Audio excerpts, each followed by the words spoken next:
This is a different day and age in the game of baseball. When I started playing, everybody said, don't touch weights. They're going to bind you. They're going to tie you up, make you too bulky. But, John, those days are over, and you're here to tell us about just why baseball players are turning to weights these days. I think one of the reasons, Steve, is that they see the need for overall conditioning and maintaining a good fitness level all year round. One of the things we try to do is set up the programs for the players so they can work in the off season, getting themselves ready, and also, helping maintain the flexibility. The strength work is going to try to prevent the injuries, keep the elbows and shoulder joints and knee joints more stable, and just being able to take the long season that baseball brings about.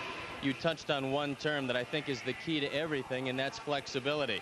Before, a guy would get too big. Now you work with the Nautilus machine and the full range of motion in your exercises, and they actually can gain flexibility. Oh, there's no doubt. That's one of the things we try to strive for. And in any kind of weight training, you want to be specific. Football is a different type of training than baseball is, any of the sports. And we use it to keep the flexibility, and especially in the shoulders. And with as much of the running game being so vital, the legs, we really have to worry about the flexibility. Let's talk a little bit about preventive medicine, because I know that's part of your job also. Before a guy gets hurt, you want to make sure that he has the areas strengthened so that he's not going to put pressure on the areas that are vulnerable, and that's the knees, the elbow, and the shoulder. That's right. And what we try to strive for is a balanced, well-rounded program. Because if you start to overpower in one area, one set of muscles, the weaker muscle group is going to break down. So what we try to do is prepare the player, get them ready to where they're a good balanced program, upper body, lower body, and we'll avoid those kind of things. In years past, guys would be 6-month athletes and they'd have to get a job for 6 months. Now, because of the tremendous salaries, they can work out all season long, and I think that's the reason why we're seeing guys play into their 40s. You see Bob Boone and Carlton Fisk still behind the plate, catching most every day. Is that a testament to weight training? I think it is. I think also the competition and the level of players' abilities nowadays, just it needs the extra work, and the players see this, that to maintain and keep them performing to the level that they're accustomed to, the overall programs, weights, flexibility, the running, and diet, same thing. Just to maintain all year round is real important. John, there's a fine line between looking good at the beach and looking good on the baseball field. How do you know when a man is getting too big, when you have to cut him back off the weight training? Well, one thing's, hopefully we don't ever get to that point, and that's where, in my job, monitoring the players' work all year round really helps. And what I do is I set them up with the right number of sets and reps, and start out slow. And during the off season, we set it up where we're building into the strength work and then cutting back before spring training and hopefully avoid that. But if we start seeing a player come in and he's lost some of his flexibility, he is too tight, then we have to look at what he's been doing and cut him back and just try to reevaluate. But really, we set him up the right way in the beginning, that's not going to happen. I've noticed that you guys go out to the field as a group before the game, and everybody goes through a set of stretching exercises. Is this to make sure that the hamstrings are loose before they go out there? Exactly, just to make sure that I feel better, and I know that they're getting a good pre-game stretch. Most of the players, I'd say, on their own would do just as good a job, but that way, when we go out together, I know they're getting that good stretch.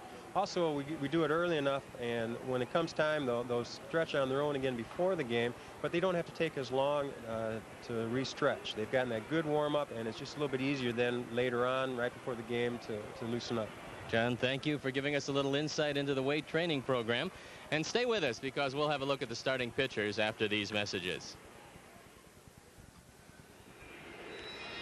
On the mound today for Cincinnati is Danny Jackson, who's looking to become the first 20-game winner in the National League. He comes into today 19-6. He's been overpowering all year long.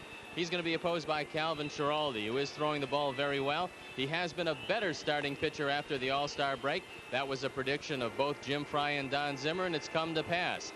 Calvin looking very good out of the rotation, because now, more times than not, he's getting that breaking ball over the plate.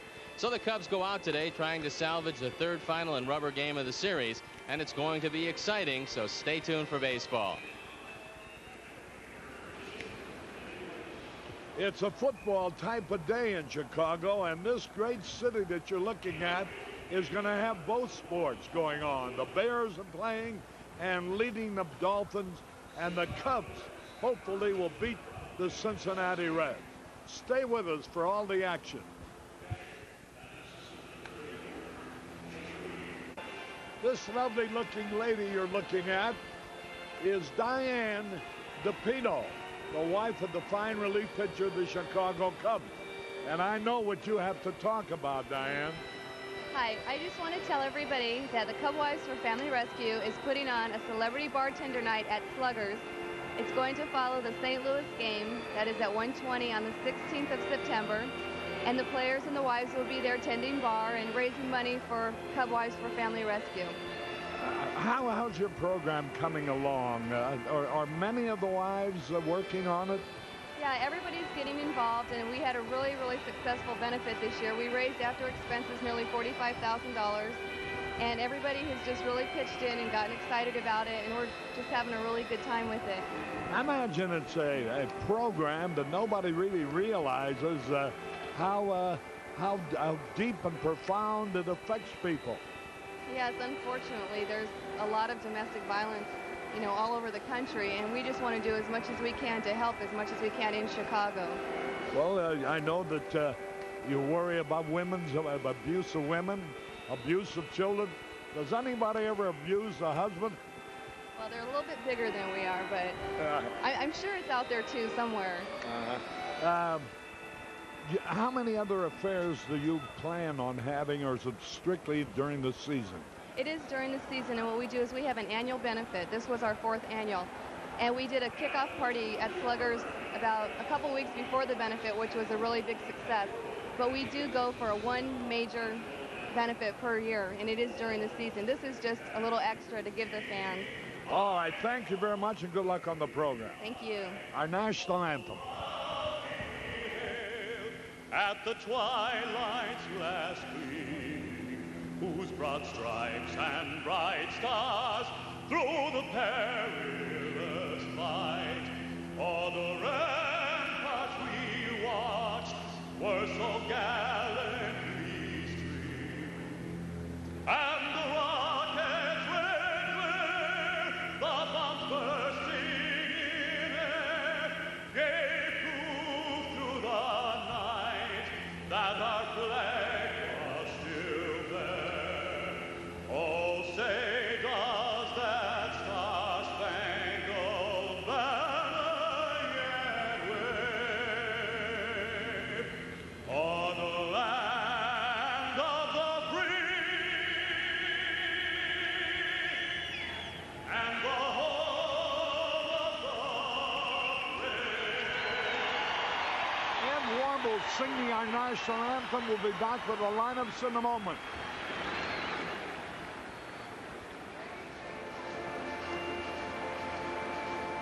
Hello again, everybody, with Steve Starr and Harry Caray back at Wrigley Field. Before we give you the starting lineups as you look out on beautiful Lake Michigan from a high scoreboard camera, several ceremonial pitches were made today. Here's Wilbert Matthews, award-winning motorman for the Chicago Transit Authority. That's the CTA. And the second pitch was thrown out by Phil Stranario, Director of Sales Merchandising for the Kellogg Company. And he was a left-hander. Here are the lineups now. For the Reds, Concepcion leading off at shortstop. Winningham in left. Sabo at third. Davis in center. O'Neill in right. Asaski at first. Reed the catcher. Oster at second. And Danny Jackson going for his 20th victory of the year.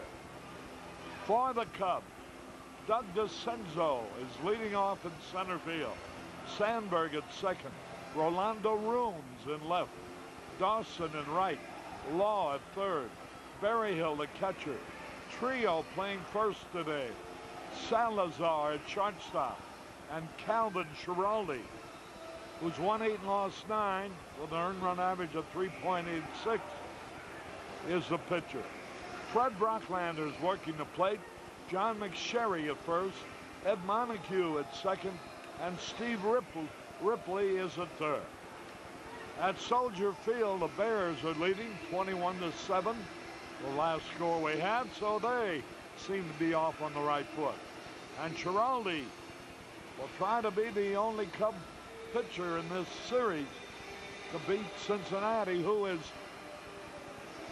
won its last 4 games in a row, and now they're only 7 games behind the Dodgers. Calvin Schiraldi has been a red-hot pitcher of late in his last 7 starts, totaling 50 1/3 innings. He has a .250 earned run average, and he's 4-1 in that stretch. Last time out against Houston, he went 5 1/3 innings, gave up 7 hits and 4 earned runs. The time before that, he was brilliant against the Atlanta Braves, fanning 12 in a 9-inning game. And Calvin goes to the mound with a lifetime record of 22-19. Lifetime against the Reds, he's only pitched 1 game, a .674 ERA. And there you look at how they'll line up behind him defensively. A couple of youngsters in the lineup today. And the Latin connection. Salazar at shortstop, Trio at first. All right, we're ready to go. And Dave Concepcion will lead it off. Wait a minute. I think they've changed their batting order. Looks like Luis Quinones, I believe. Luis Quinones it is, who used to be with the Chicago Cubs. Quinones.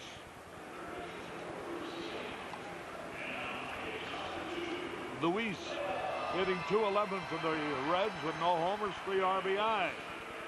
Quinones is playing shortstop today.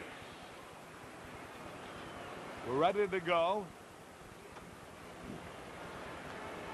And here's Schiraldi's first pitch of the ball game. There's a fastball, a strike call. You know, it's Cone, David Cone, pitching for the Mets today against the Dodgers. Hershiser. There's a pitch foul back. The Mets already beaten the Dodgers 10 out of 11. They're playing the final time during the regular season today. And look what the Mets have done. You talk about great pitching. Here's a pitch. He swings and strikes out. Quinones goes down swinging. That will bring up Herm Winningham. In the 11 games played with the Dodgers, the Mets have allowed them a total of only 18 runs. That's less than 2 runs per game. And they got Cone facing him today. And the Dodgers lead the Western Division. And that's a team that the Mets will face probably in the playoffs. Tommy Lasorda says that don't worry about any previews of the playoffs, because when you get there, nothing that has happened during the course of the season will mean anything. Naturally, when you've lost 10 out of 11, you're going to say that. There's not much else to say at that point. But the law of averages is certainly on the side of the Dodgers that does come to pass. 2 balls, no strikes on Winningham. Fastball outside, ball 3.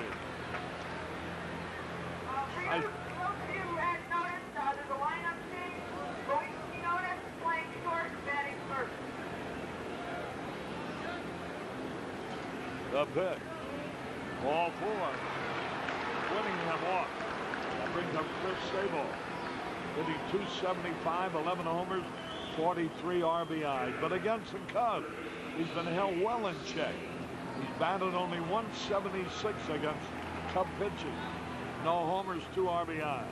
It might be too little too late, but the Reds are finally starting to live up to what everybody thought they'd be at the beginning of the year. Everybody picked this team at least close to the top of the division, but they have had a very difficult season.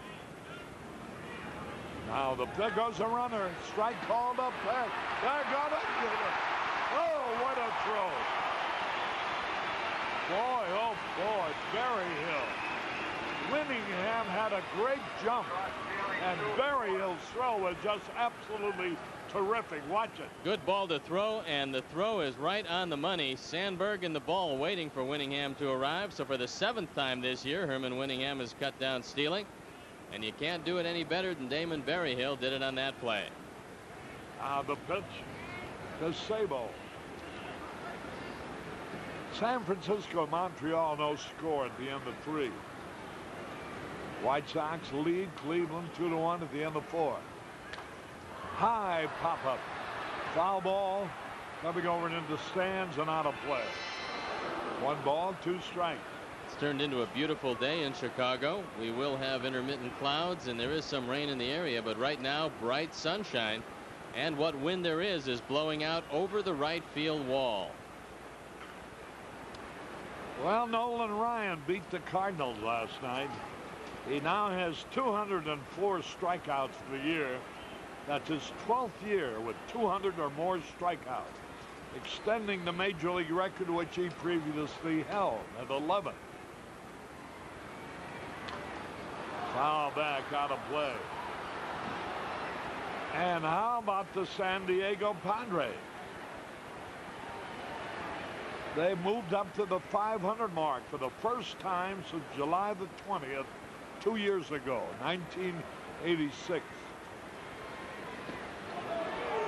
Under Jack McKeon, they have won 51 and lost 37. And during the period of time, Harry, that's the best record in the National League. So Jack has really turned around that franchise. 2 balls, 2 strikes. Hey, fooled him with a slow curve. And Sable at the last minute took a swipe at it. He was fooled and he missed. So we go in the bottom of the first, no score.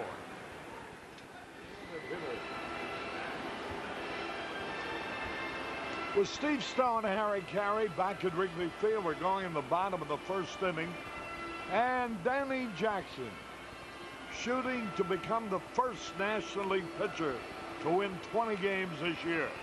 The Cubs are facing a red-hot pitcher today. Danny Jackson has won 9 of his last 10, 12 of his last 14. He completed 4 games in a row before having his streak stopped by the St. Louis Cardinals, and last time out against Pittsburgh, he went 8 2/3 innings, giving up only 5 hits and 4 earned runs.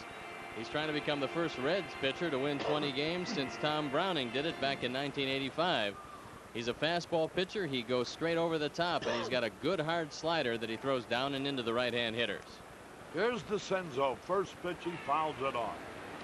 Well, how about this? You remember Jim Sundberg, who started the year with the Cubs? He's from Galesburg, Illinois. He hit an inside the park home run for Texas at Toronto today. That's a pretty small ballpark, too. I wonder how that could have happened. Maybe all 3 outfielders converging on the fly ball bumped into each other and knocked each other out. It's probably the only way it could happen. There's the ground ball. Sabo pegged in time.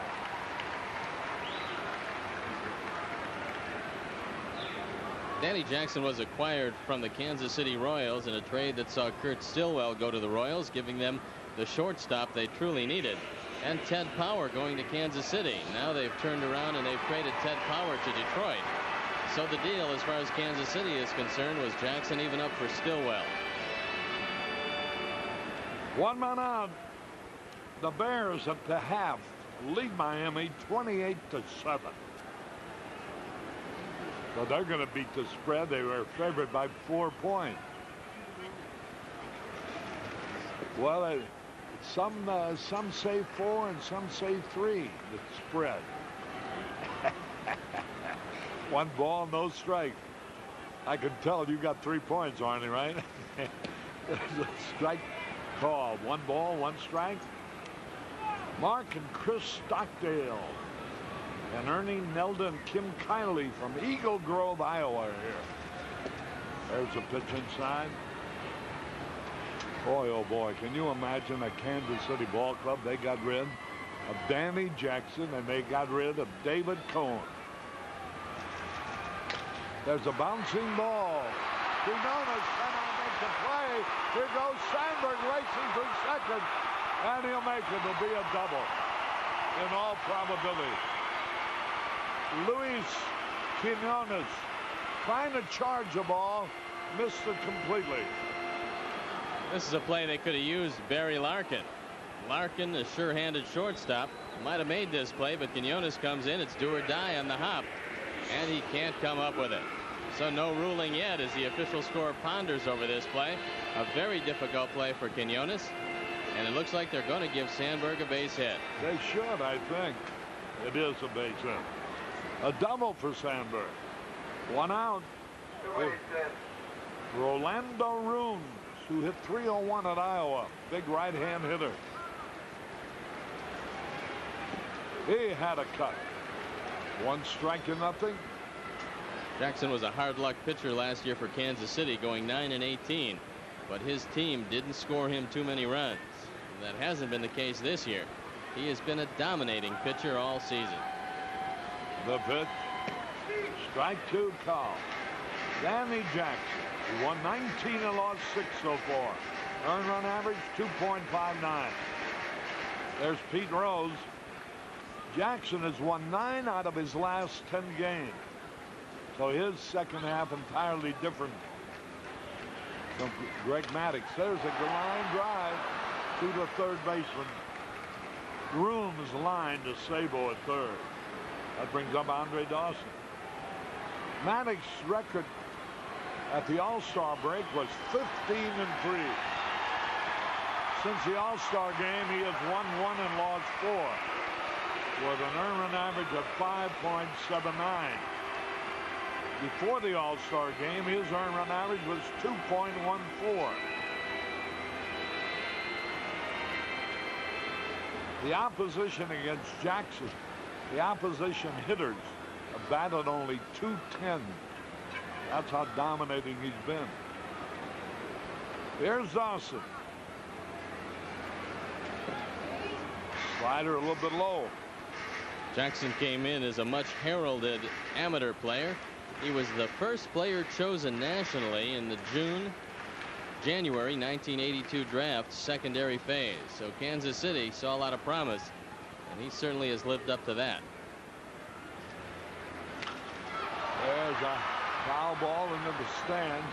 Nice crowd on hand. Might be around 30,000 or so.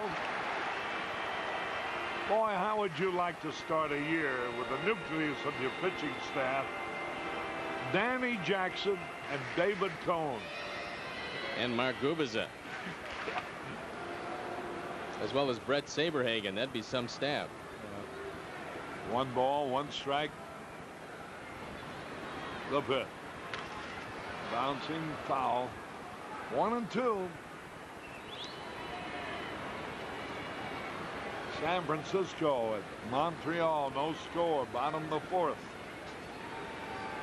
The Cubs are in contention for both 3rd and 4th place. They're 4.5 behind Pittsburgh for 2nd. They're only 2.5 behind Montreal for 3rd. That evens the count. 2 balls, 2 strikes. Harry, how about that American League East? Detroit loses, so Boston turns around and loses, and the Yankees lose on a home run by Jose Canseco. Nobody can seem to gain any ground on Detroit, who's a dying horse. Oh, but no. nobody can catch him. I'll tell you somebody's gaining ground. The Milwaukee Brewers. They've won 7 out of their last 8. They are now in the race.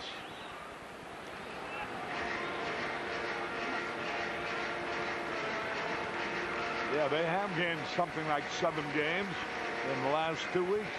They find themselves 5 games back, 1 game in back of the Yankees. 2 balls, 2 strikes. I tell you, that Milwaukee's got some hitting too, you know. The pitch. Fouls it off. There they are. Now Detroit has lost 10 out of the last 12. And Boston can't gain anything on them. The Milwaukee, by winning 7 out of their last 8, has gained 7 games on Detroit.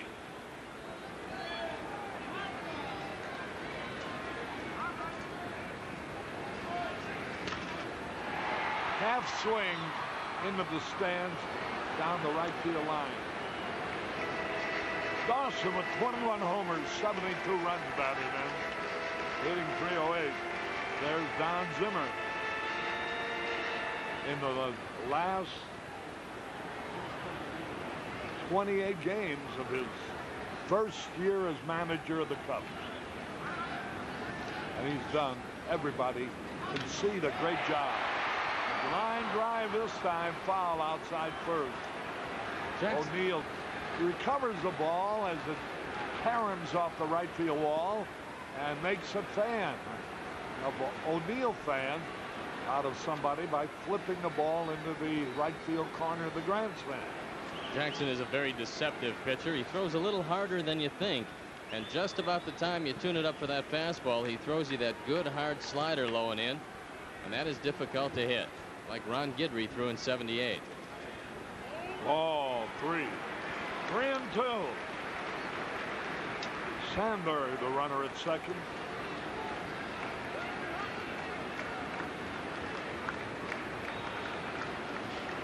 Danny Jackson ready. Vance Law on deck. That ball is going to be caught in short right field by Oster, the second baseman. One man left on base, one hit, no run. At the end of one, nothing. Don't tell me, Arnie, going to Cubs game is getting to be a habit with the good sisters. Hey, our good friend Ginny Borowski of American Airlines watching the game here today, Arnie.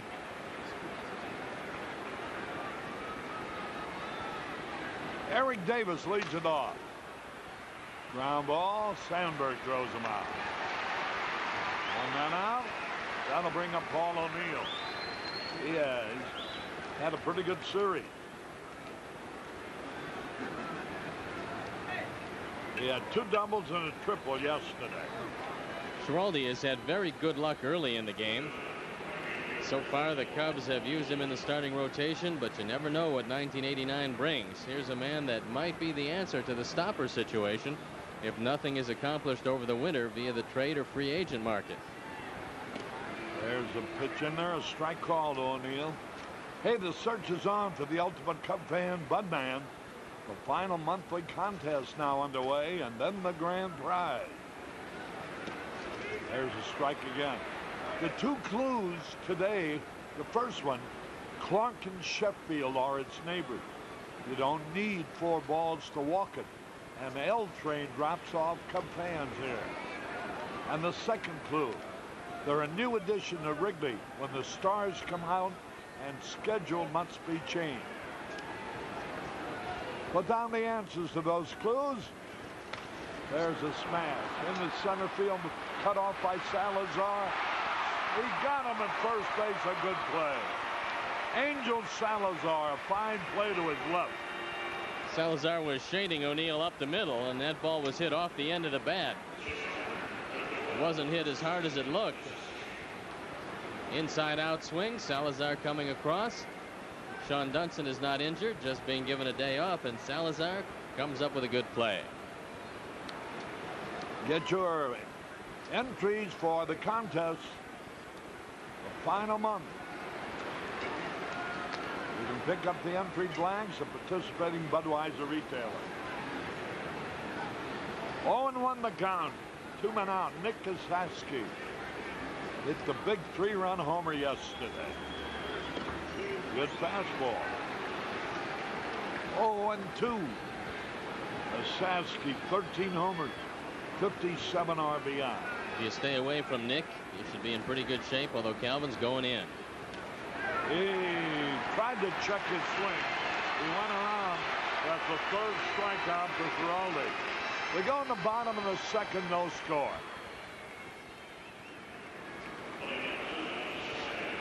Harry Caray back at Wrigley Field. 1 week from today will be Misericordia's Family Fest. That's next Sunday, September the 11th. All-day Irish entertainment. Besides a fantastic all-day entertainment in the main tent. Eat good food and help the kids at Misericordia. The Family Fest next Sunday afternoon. Vance Law hitting .296. 8 homers, 61 RBI. There's a good look at Danny Jackson. Whoop, foul off his foot. 0-2. Whenever you get traded over to a new ball club, it's only natural to try to put together a great year because you're getting a new life. And last year, after going 9-18 and having everything happen poorly for him, Danny Jackson has come over here now and he's gotten some support. Last year, his team scored him an average of 2.5 runs per game. And that's over the course of the year, and you can see where you have the type of record he had. But this year, getting a pretty good defense and some solid offense, he's on the verge of winning 20 games. Well, the Kansas City Royals, too, needed a shortstop very badly.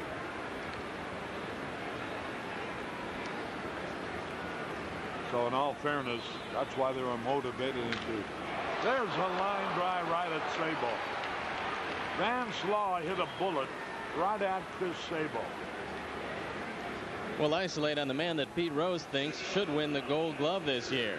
Chris Sabo not only has a legitimate shot of Rookie of the Year, but also of the Gold Glove. He's done everything that Rose has asked of him, which isn't bad for a man who didn't think he'd be a starter when the season began. Here's Berryhill. First pitch a little bit low. The Carpenter family from Omaha, Nebraska is here. And Doug and Willie Murphy. Sally Waymeyer and Eric Nelson. There's a ground ball to deep short. Quinones is pegged in time. 2 up, 2 down. From Lafayette, Indiana, Eric Nelson, Sally Waymeyer, and Doug and Willie Murphy.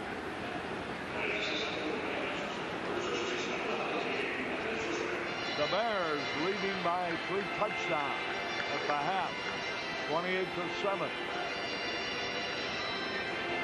Manny Trio getting an opportunity to start today as Don Zimmer is resting Mark Grace against a very tough left-hand pitcher. 2 out, nobody on. Well, the Cubs still have 4 of their men among the top 8 hitters in the National League. Dawson is 3rd. Palmeiro is 4th. Law is 7th, and Grace is 8th. 2 balls, no strike. Beautiful day on Lake Michigan. The sailboats are going to go with the white shoes tomorrow, Arnie. Here's a pitch. He swings and misses.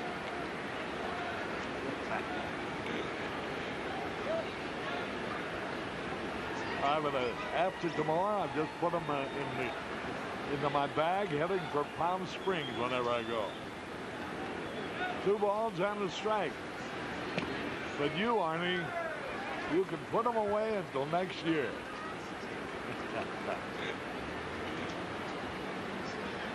They won't allow you to wear white shoes in Skokie after Labor Day. There's a line drive, short hop, picked up by Quinones, and throws to first for the out. 1, 2, 3. Jackson looks tough too. 2 fine pitches going to it, and at the end of 2, no score. Harry Caray back at Wrigley Field. We go on to the bottom of the 3rd. There's Angel Salazar to lead it off. Danny Jackson going for his 20th victory of the year. Leads 4-0. There's a bouncing ball to Quinones. Throws it first in time. 1 man out. That brings up Calvin Schiraldi. It's tough enough to beat this guy normally, but when you spot him 4, the task becomes even more difficult. Jackson does a lot of things to help himself. He got a base hit in the middle of the rally last inning. He also fields pretty well, and he doesn't walk a lot of guys, so you have to beat him. He will not beat himself. Well, our occupants of the rooftop are getting younger all the time. They even have their field glasses to make sure they can get a close-up.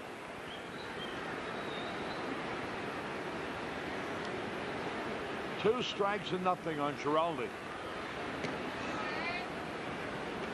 5 generations of the Chadwick family are here today from Rochelle, Illinois.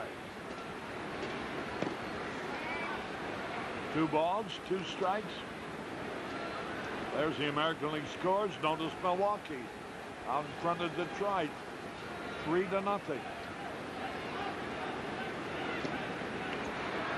Foul tip. Jackson's been to the mound for 218 innings this year. That's the reason he was pushed back a day, give his arm a little more rest.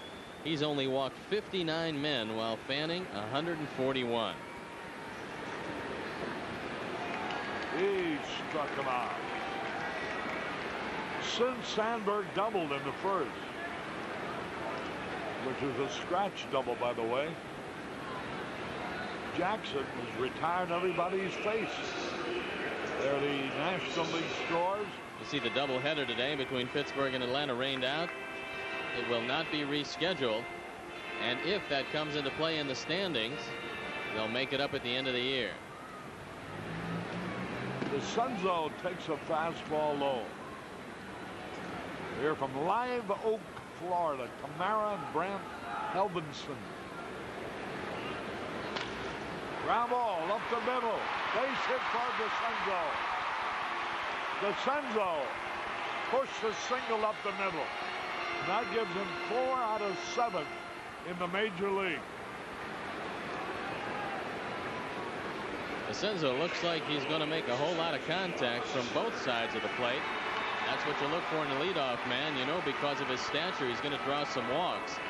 And if he doesn't strike out a lot, which he doesn't, he could be a valuable man leading off. Here's Sandberg.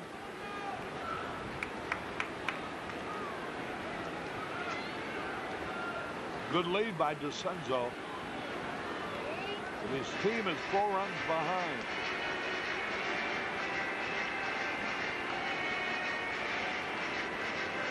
One ball, no strikes, 2 out. Runner at first.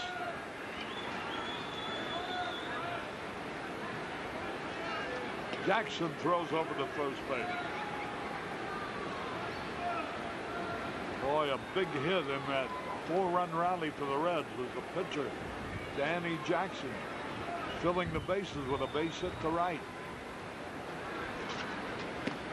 Strike call. 1 ball, 1 strike. The wind blowing strongly now. More cross field.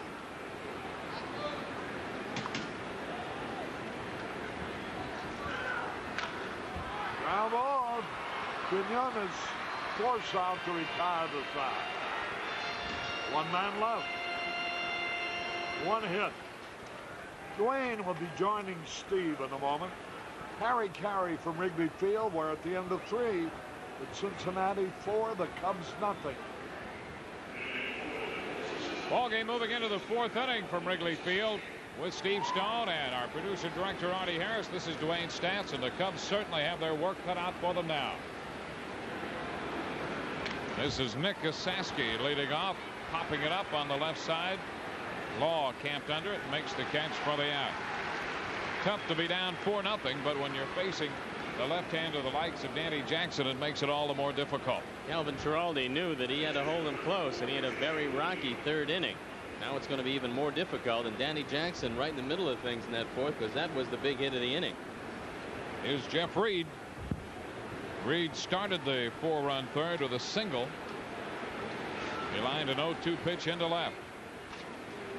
Ball 1. Schiraldi had a lot of trouble with location in that 3rd inning, had a lot of pitches up, caught a lot of the plate with a number of his pitches.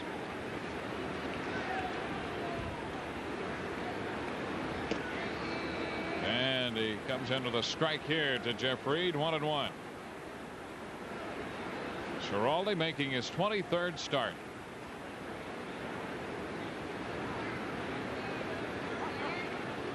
Two balls and a strike. Schiraldi lost his last outing. That was on the 30th of August in Houston, 7-4. Foul ball. That's going to be out of play. But prior to that in Atlanta, He pitched a heck of a game, winning 6-1, striking out a career high 12 and walking only 2.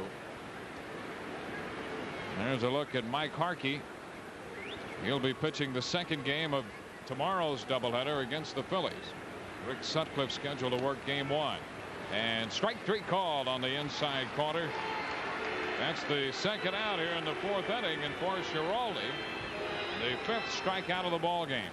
The Reds got just what they wanted when they went to Montreal to get Jeff Reed, because now with Bo Diaz down with knee surgery for the rest of the year, Reed will get an opportunity to play, but next year they pencil him in as a backup catcher, a man who can platoon if Diaz has any leg problems at all. Here's Ron Oster taking a pitch upstairs for a ball. Boy, look at how busy the lake is today. We're taking this one just for the scenic beauty that this shot entails. And just in case you start to get a little antsy over there, Steve. 2 balls, no strikes. Now they know that Arnie has that high scoreboard camera. I've got to be very careful today. Boy, it's a beautiful day out there. A little windy and cool, but a refreshing coolness. There's a strike on the outer part of the plate. Pitch down and on that outside corner. 2-1.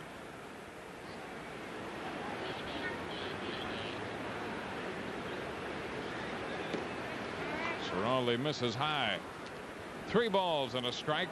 Oster, the number 8 hitter, so Danny Jackson is on deck.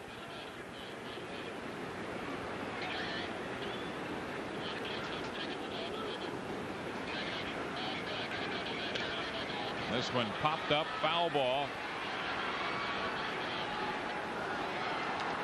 So a full count on Oster. Dave Concepcion, supposed to start today, was a late scratch. Now he's from Venezuela, and they named a beauty pageant after him, and you should see all the young ladies lined up to be Miss Concepcion. And the 3-2 pitch driven back into center. DeCenzo is under it to retire the side.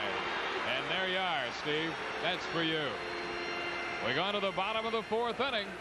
4-0 Cincinnati.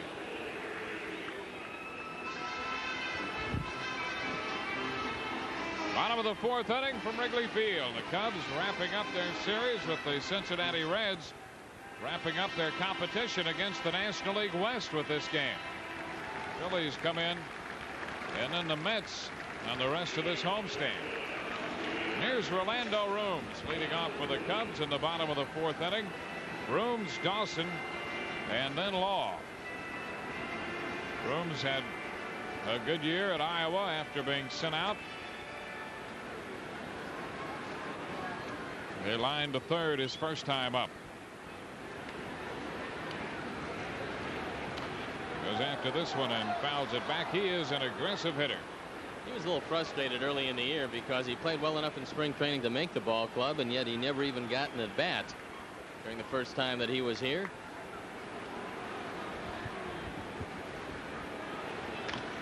Bouncing ball. This is Quinones bobbling it, but he gets the throw away, and Rooms is out at first base. Quinones to Osaski, and Rooms is nothing out of 2.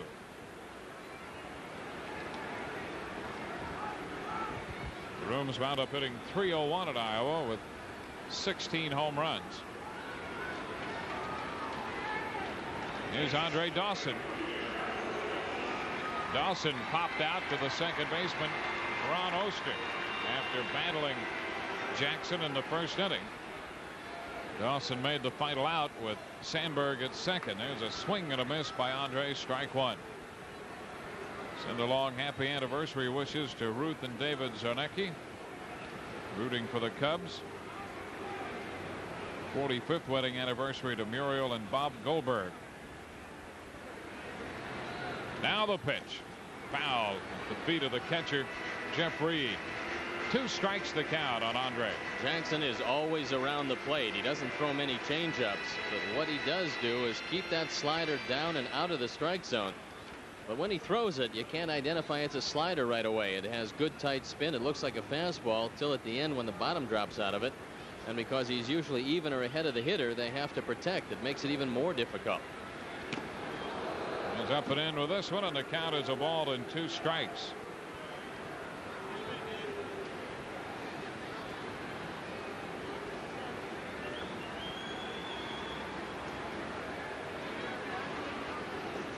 A swing and a miss. Dawson's out of there. Second strikeout. Boy, that was a tough pitch darting down and in. That was the slider we were talking about. He starts it out over the plate, and it drops at the shoot tops on the inner portion. Very difficult for a right-hand hitter to handle that, because even if you do hit it, you usually hit it foul or right at the third baseman. And you can see the location of this and the movement of the ball.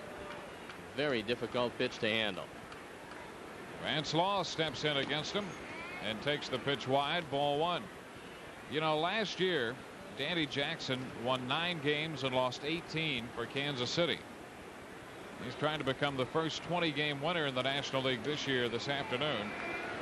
He breaks that one over, and the count is 1-1. Despite the fact that he lost 18 games last year, he had some good numbers and was the toughest in the major leagues when it came to home runs allowed. And he's even better this year by quite a margin. There's ball 2. Last year, he gave up a home run in a little over every 20 innings, almost 20 and a half innings. This year, he's given up a home run in just under 30 innings. There's a high fly ball deep to center. Davis back, and he held it. Eric Davis on the track in center field makes the catch to retire the side. 3 up, 3 down. Law made a bid, not deep enough. 2-4, 4-0 Cincinnati. 4-0 Cincinnati as the Reds pitcher Danny Jackson leads off against Calvin Schiraldi. First pitch is a ball. Let's take another look at the catch by Eric Davis. He can go get the ball. He has an advantage today with the wind blowing across. That ball held up for him.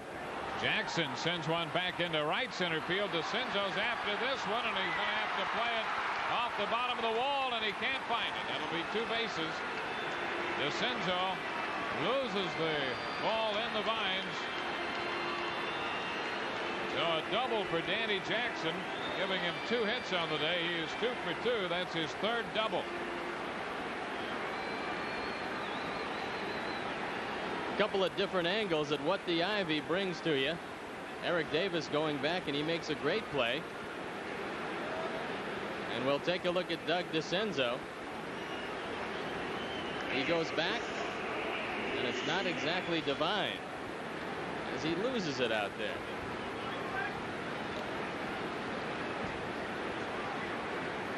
Or maybe it is divine. Andy, maybe.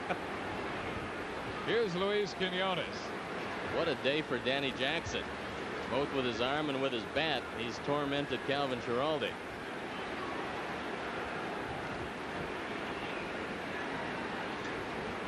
Top of the order, Quinones bunts the ball.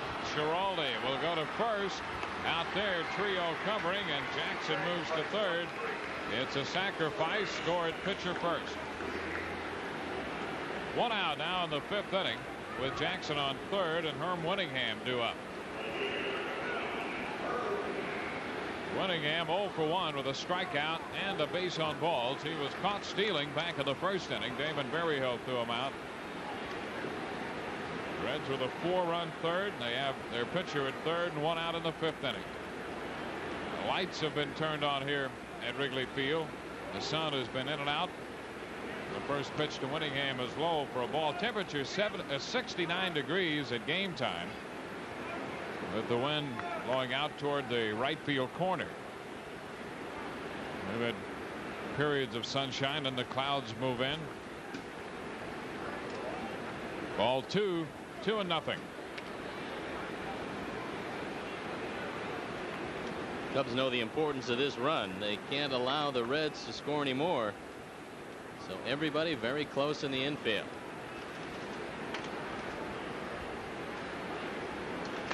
And a base hit into right. That scores Jackson, and it's 5-0. Winningham's 18th run batted in. Herman Winningham said he's found this a new life in Cincinnati. He felt that the Montreal Expos had given up on him. He came over from the New York Mets, went to Montreal. They gave him a few opportunities to take over in center field, but he never really swung the bat consistently. Now coming to Cincinnati, he's proving to them that he can be a valuable player, and he's shown them versatility. He's played all 3 outfield positions. With Eric Davis in center, he's had to adjust to right and left. He's given him a pretty dependable bat since putting on the red uniform. Frank DePino goes to work in the bullpen, and here is Chris Sabo.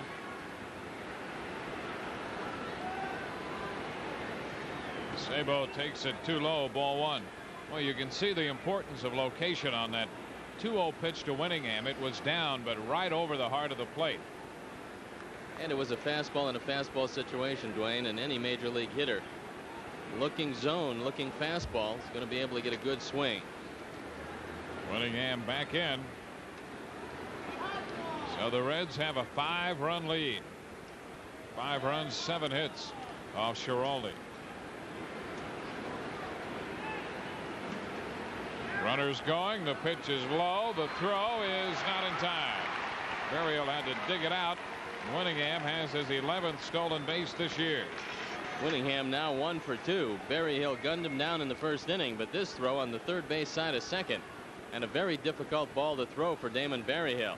It's a curveball down, and he comes up, throws off the mark. So Winningham is in scoring position. 2-0 the count on Sabo. And there's ball 3. Sabo struck out on a breaking ball in the first inning and then grounded to third. Ahead in the count 3-0 now.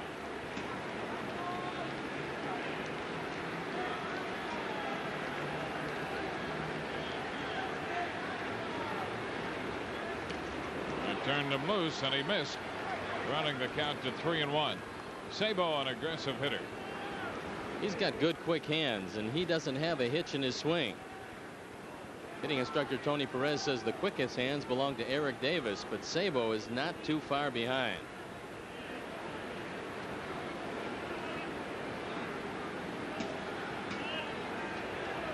Three-one pitch, too low.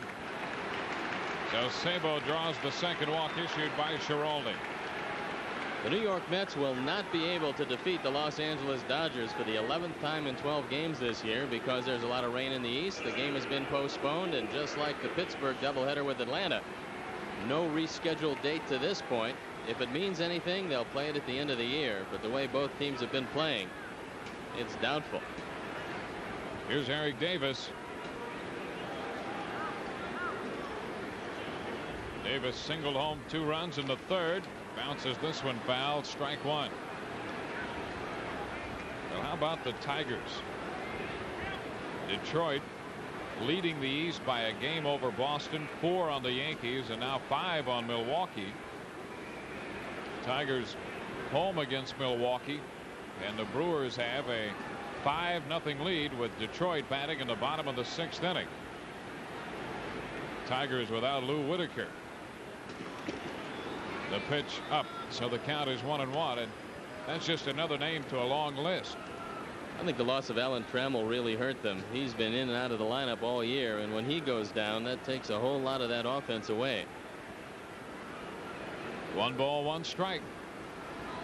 Davis takes it inside. 2-1. Trammell out with the pulled hamstring. Dave Bergman is on the shelf with a groin injury. Jeff Robinson with circulatory problems in his pitching hand. Tanata has a sore left shoulder, and Darrell Alexander has a couple problems. There's a foul ball. Good cut. A foul ball right back into the screen. Whitaker strained a ligament in his right knee while dancing. Can be hazardous to your health. We've heard of some strange injuries, but I don't think we've ever had anybody taken out by dancing too vigorously until now.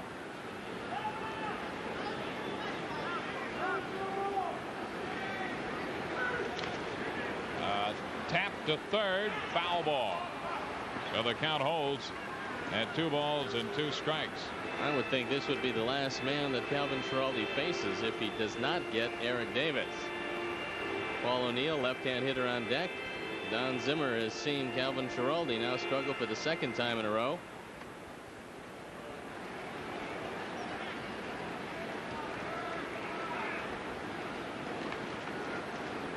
Eric Davis yesterday had a walk and an infield hit.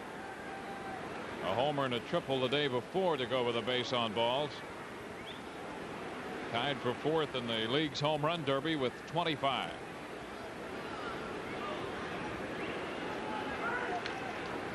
He fouls this one back. So the count even. Jackson doubled, was sacrificed to third by Quinones, scored on the base hit by Winningham. With Sabo at the plate, Winningham stole second. Sabo walked.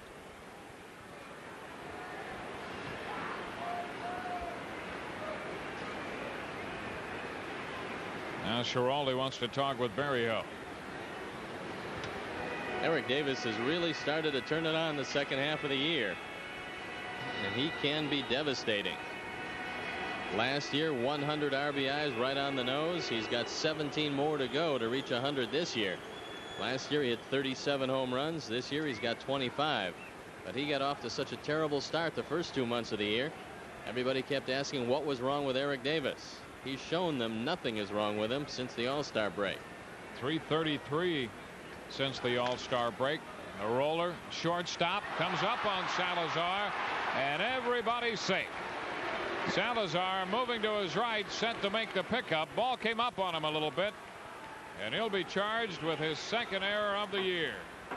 That loads the bases and brings Don Zimmer out of the dugout. This is not going to be a double play, and it turns into no out anywhere. The ball just hops up and eats up Salazar, and that's going to be it for Calvin Schiraldi.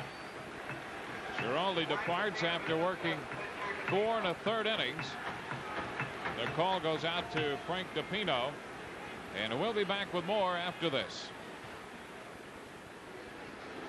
Frank DePino is the new pitcher for the Cubs. Calvin Schiraldi gone after 4 1/3, allowing 7 hits, so far 5 runs. He leaves with the bases loaded. Schiraldi struck out 5 and walked a pair. On comes Frank DePino at 2-3, on for the 53rd time with a 4.63 ERA. Given up 5 home runs in 72 innings. Walked only 23, and he inherits a bases loaded situation with only 1 out. And a pretty tough hitter due up in Paul O'Neill. O'Neill is nothing out of 2 in this game. Was really struggling coming into town, but has had a good series, including 3 extra base hits yesterday, a triple and 2 doubles. The Reds figure to have O'Neill be a significant part of their offense in years to come, either in the outfield or possibly at first base. And he lines this one into right field. That's going to be in there for a base hit, in there for extra bases. Winningham scores, Sabo scores, Davis will score, and O'Neill winds up at third. So on the first pitch, O'Neill drives it into the right field corner, chasing home 3 runs and making it 8-0. 56 RBIs this year. O'Neill with a couple of doubles and a triple yesterday. Drives the ball into right field. It rattles around in the corner. All 3 runs charged to Calvin Schiraldi. So O'Neill jumped on the very first pitch. The Reds have 8 runs and 8 hits. And here is Nick Osaski. Osaski 0 for 2. Takes this one low and away for a ball. Osaski has struck out and popped out to third.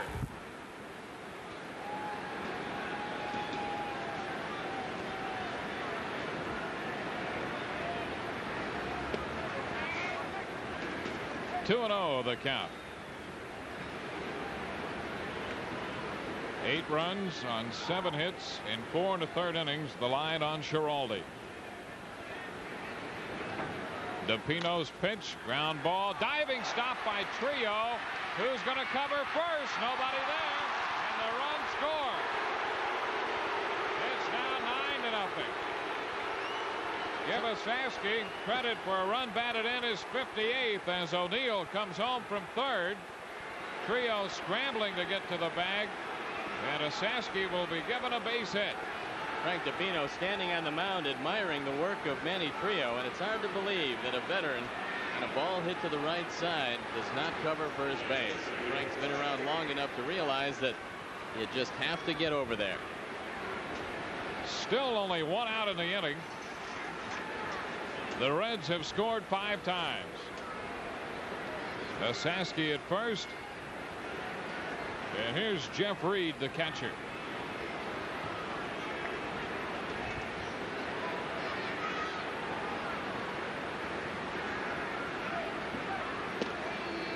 First pitch in for a strike. Reed singled, scored in the third, called out on strikes in the 4th inning.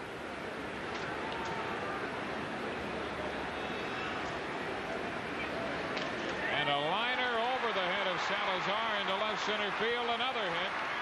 Saski moving into third. The throw not in time, and down to second goes Reed. That's a single, and second on the throw. 3 consecutive hits off DePino in the 5th inning. Every ball hit right on the nose. Rooms makes a bad throw here, allowing the man to go into second base. No chance to get Saski. On the throw, Reed with 2 hits today moves the Reds out of a double play situation. And Ron Oster, the number 8 hitter, is up there. He becomes the 9th man to step into the batter's box in the 5th inning.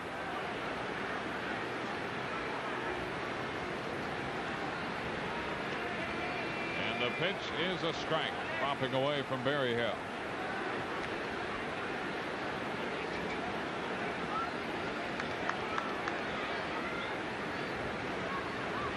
Saski at third. Reed tying his shoelace down at second base.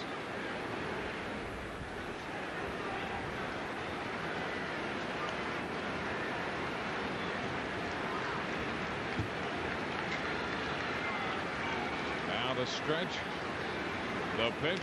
Foul out of play. Cubs coming home off a winning road trip. Started this homestand a game over 500 and hoping to make a move on the Montreal Expos.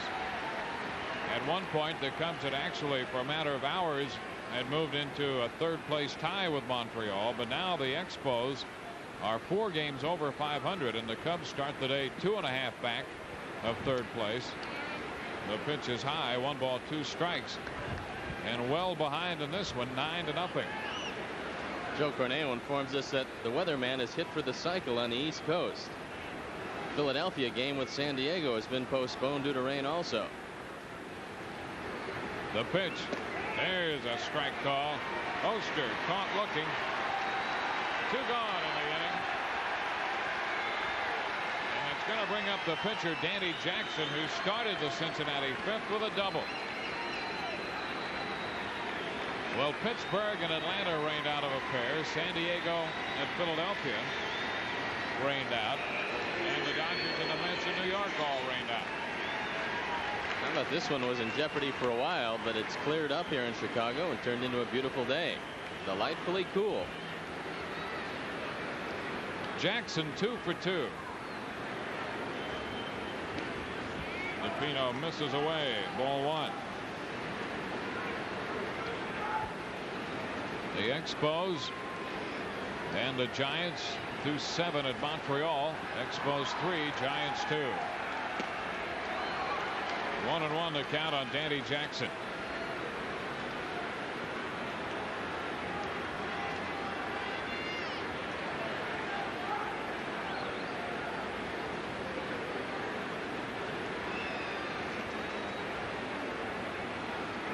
That one is down.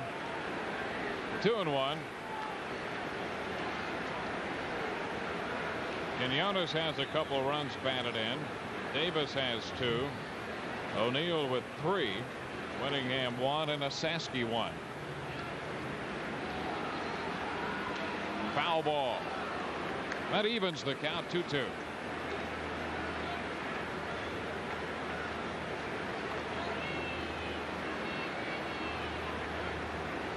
8 of the 9 runs charged to Schiraldi. 2 men in scoring position. The 2-2 again. Down. So we go to 3 balls, 2 strikes on the pitcher Jackson.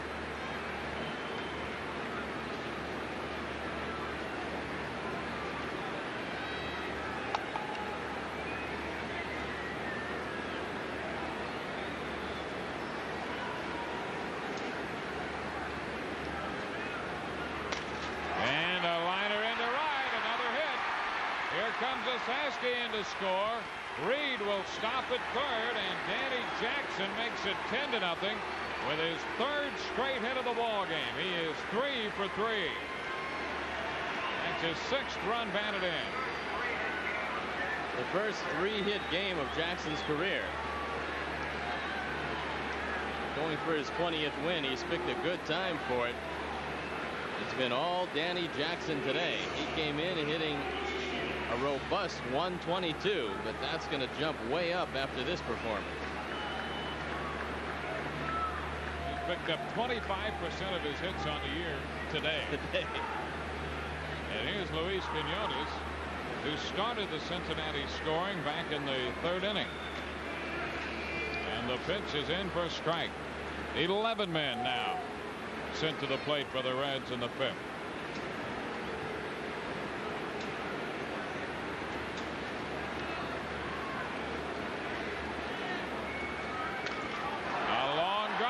Deep to left, Rooms back, looking up, goodbye. Home run. Luis Quinones has just hit a home run. A 3-run shot, and it's 13-0. Reed and Jackson score in front of him. They didn't block that extra point. This one would be a runaway. Frank DePino having a very tough afternoon in relief of Calvin Schiraldi, who also had a tough afternoon. Luis Quinones, his first home run of the year. And a very happy Pete Rose as we look at it again. Frank gets a fastball out over the plate, and Quinones does the honors. Quinones had 3 runs batted in for the Reds coming into this game. He has 5 today. His first home run of his career. The count on Winningham, 1 strike.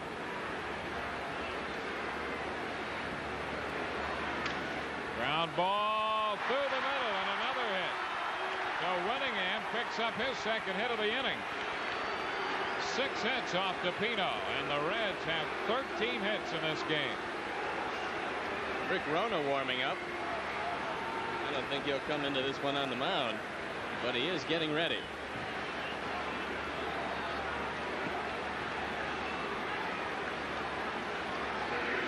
Here's Chris Sabo.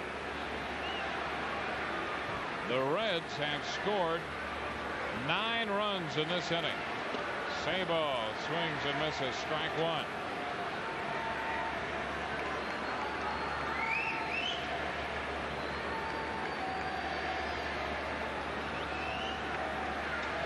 The 0-1 pitch.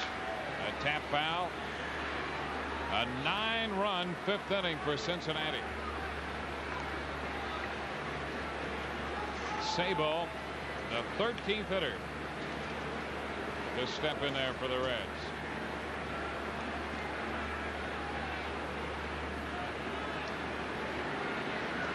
And a wave and a miss. Sabo's out on strike, but that retires the side.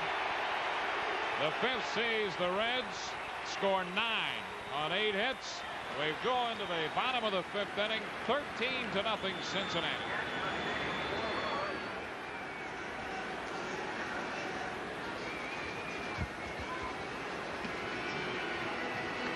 Yeah, if we can just eliminate that 5th inning, we still have a ball game. But the Reds, unfortunately for the Cubs, scored 9 times, sending 13 men to the plate in the 5th. And the Reds now have a 13-0 lead. They have 13 runs and 13 hits. And Damon Berryhill will open the bottom of the 5th inning. Most runs in an inning for the Reds up until, well, still today. Their biggest inning this year, 10 runs against the Mets in July, on the 19th of July. And they explode for 9 runs today on the Cubs. Here's Berryhill taking the pitch low and outside for a ball. So this is not the biggest inning of the year for the Reds. They scored 10 against the Mets back in July. 2-0. But that's a rather academic question, it would seem. At this point, that man is on his way to coasting to his 20th win. Picks up a strike, and it's now 2-1. Cubs have just 2 hits through 4 innings against Danny Jackson. Berryhill fouls it. It's going to wind up out of play, and the count evens at 2-2.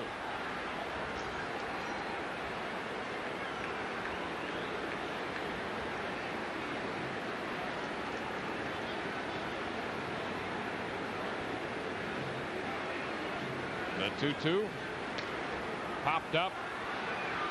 Oster, now a Sasky over there, and Nick Sasky makes the catch. Been raining in the east. Raining hits in the top of the 5th inning here at Wrigley Field. Rainouts. 3 rainouts in the National League. Here's Mark Grace.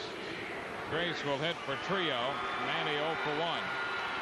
Grace 2 for 5 as a pinch hitter this year with an RBI, hitting .295 coming in. 6 home runs, 44 RBIs.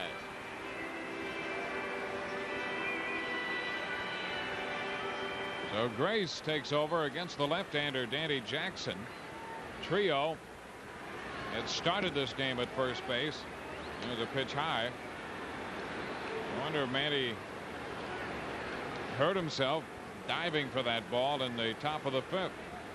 He dove twice. He actually dove for the ball, and when DePino was not covering first base, which helped set up the inning, Manny had to dive to the bag, and he might have strained something.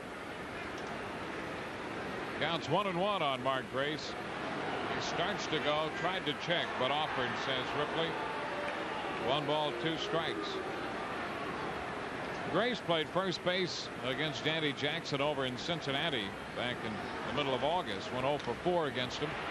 Strokes this one foul back into the stands.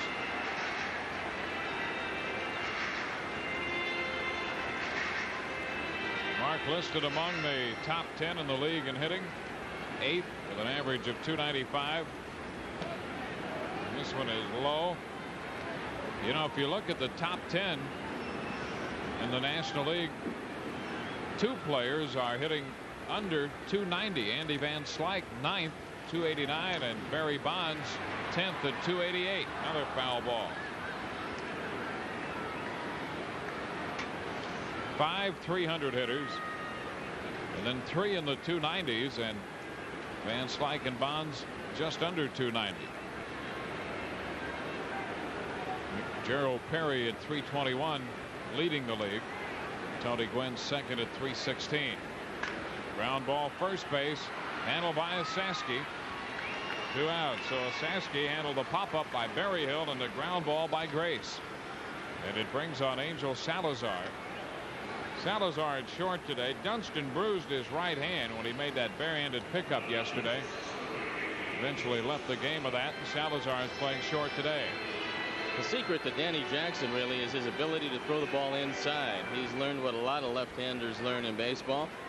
To set up the outside part of the plate, you have to continually jam the hitters. Pitch down and in for a ball.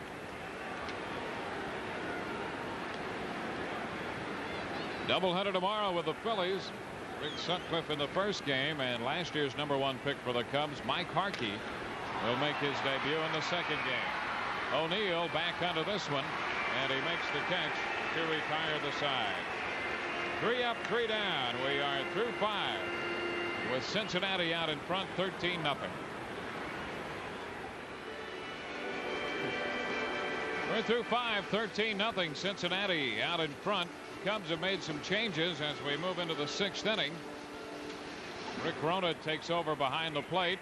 Mark Grace is at first base, and Darren Jackson takes over in right field. There's Rona. So Rona takes over in the spot vacated by Berryhill. On Saturday night, November 19th, at the Valley Grand in Las Vegas, there's going to be a roast for Harry Caray. The tickets are $100 a plate to benefit Maryville Academy. Special room rates are available at the Valley Grand, and special airfares available through United Airlines. So for more information, call the Valley Grand at 1-800-7-VALLEYS. That's Saturday, November 19th in Las Vegas at the Valley Grand. Frank DePino back out on the mound for the Cubs after suffering through the 5th inning. And Van Snyder will lead it off. Snyder taking over in left field in the bottom of the 5th inning, with Winningham moving over to play center. So Snyder occupies the spot vacated by Eric Davis and fouls this one out of play down the left side. Strike one. Snyder had a good year in the minor leagues, coming over from the Kansas City organization. Bill Stillwell of Bill Stillwell Buick at the game today, along with Mike Cook of Bill Cook Buick. Snyder out of Birmingham, Alabama. And a tap foul off to the left. 2 strikes the count. Snyder was acquired by the Reds for Jeff Montgomery. Snyder said that at times at the minor league he'd go through periods where he just had no coordination at bat. But that didn't happen too often as he put together a solid year. And he is out on strikes to open the 6th inning against DePino. Second strikeout for DePino, the first out of the 6th. Here's Paul O'Neill. A nightmare inning in the 5th for the Cubs. O'Neill tripled home 3 runs in that frame. So he's had a very productive series. He takes one wide for a ball. He opened this series 8. I'll take that back. 6 out of his last 57. But he's hit in every game in this series. This one too low. 2-0. He's also used the whole field. Just about the time the Cubs shifted on him, he's driven the ball into the corner in right field. Yesterday on 2 doubles, he used the corner in left field. And DePino's behind him, 3-0.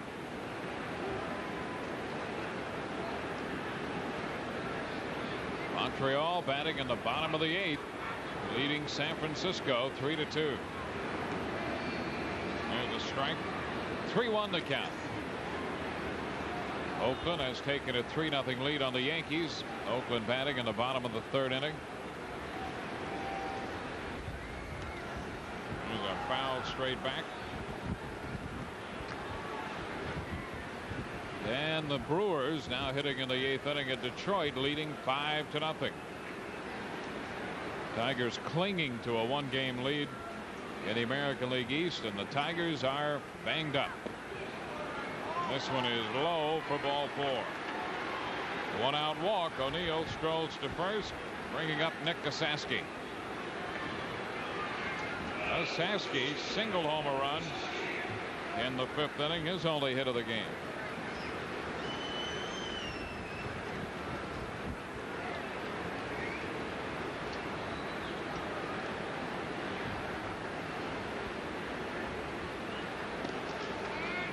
There's a ball. 1 ball, no strikes. They don't anticipate O'Neill going.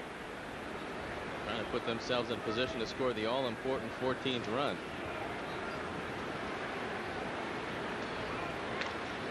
Shot to third. Throw back across the diamond. He's doubled up. Law to Grace to double up O'Neill on the liner by Osaski. We head into the bottom of the 6th. 13-0 Cincinnati.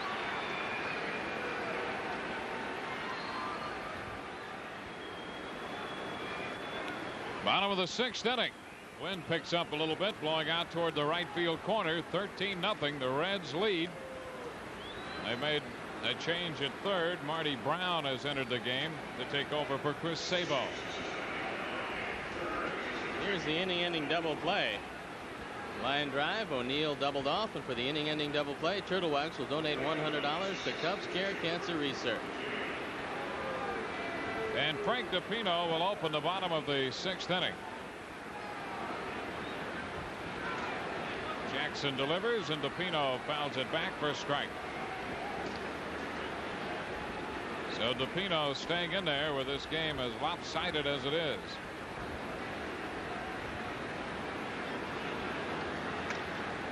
Fly ball left field. Snyder going back is there. 1 out. Complete turnaround this series from the last time the Reds came to town. The Cubs swept them here. After splitting the series in Cincinnati, it looked like the Cubs were a shoo-in to win the season series. But it looks like the season series will be knotted at 6-6 as the Reds will return the compliment to the Cubs.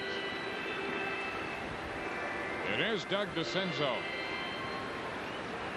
DeCinzo 1 out of 2. Takes the pitch in for a strike. Pass along a hello to Eleanor from Dubuque, Iowa. Grandma Rieselman. Now the delivery. Line drive into left. Falling in there for a base hit. Snyder with a pickup. So DeCinzo, who had 3 hits here on Friday, has 2 today. He is 2 for 3. He has 2 of the 3 Cub hits of Danny Jackson today. And it brings up Ryne Sandberg. DeCinzo freely admits that it's an uphill battle for him. He says, I'm just a little guy, and I know that I've had to struggle wherever I've been to get people to take me seriously. The pitch to Sandberg in there for a strike. So he goes in well aware that the cards are probably stacked against him, but he's a battler. Little men are guilty till proven innocent at the major league level. This one is low. 1 ball, 1 strike.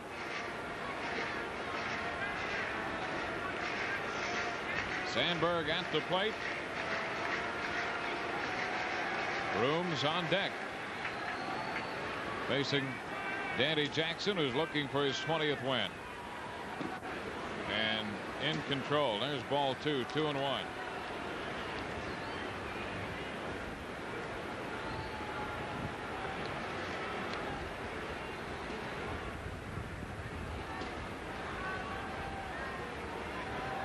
Sandberg pops it foul.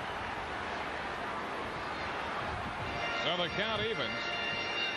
Danny Jackson in Cincinnati went the distance against the Cubs on the 18th of August, beat them 9-1 in that game. Allowed a run on 7 hits, struck out 2 and walked 1. So he's received a lot of support again today against the Cubs. There's ball 3, a full count. He received 9 runs alone in 1 inning. 13-0 the score. The 3-2. A tap foul. Randy St. Clair up and throwing in the bullpen. So perhaps after all the innings that Danny Jackson has piled up this year, Randy St. Clair might get some work. It's one of the reasons he's pitching today instead of yesterday. The Reds recognizing that he's thrown so many innings, and they pushed him back a day. Ground ball short. Quinones to Oster. Over to first. They turn the double play, and that retires the side. No runs, 1 hit, nobody left. We're through 6. Harry will be back in a moment. The score 13-0 Cincinnati. Well, Steve Stowe and Harry Caray back at Wrigley Field. We go into the top of the 7th.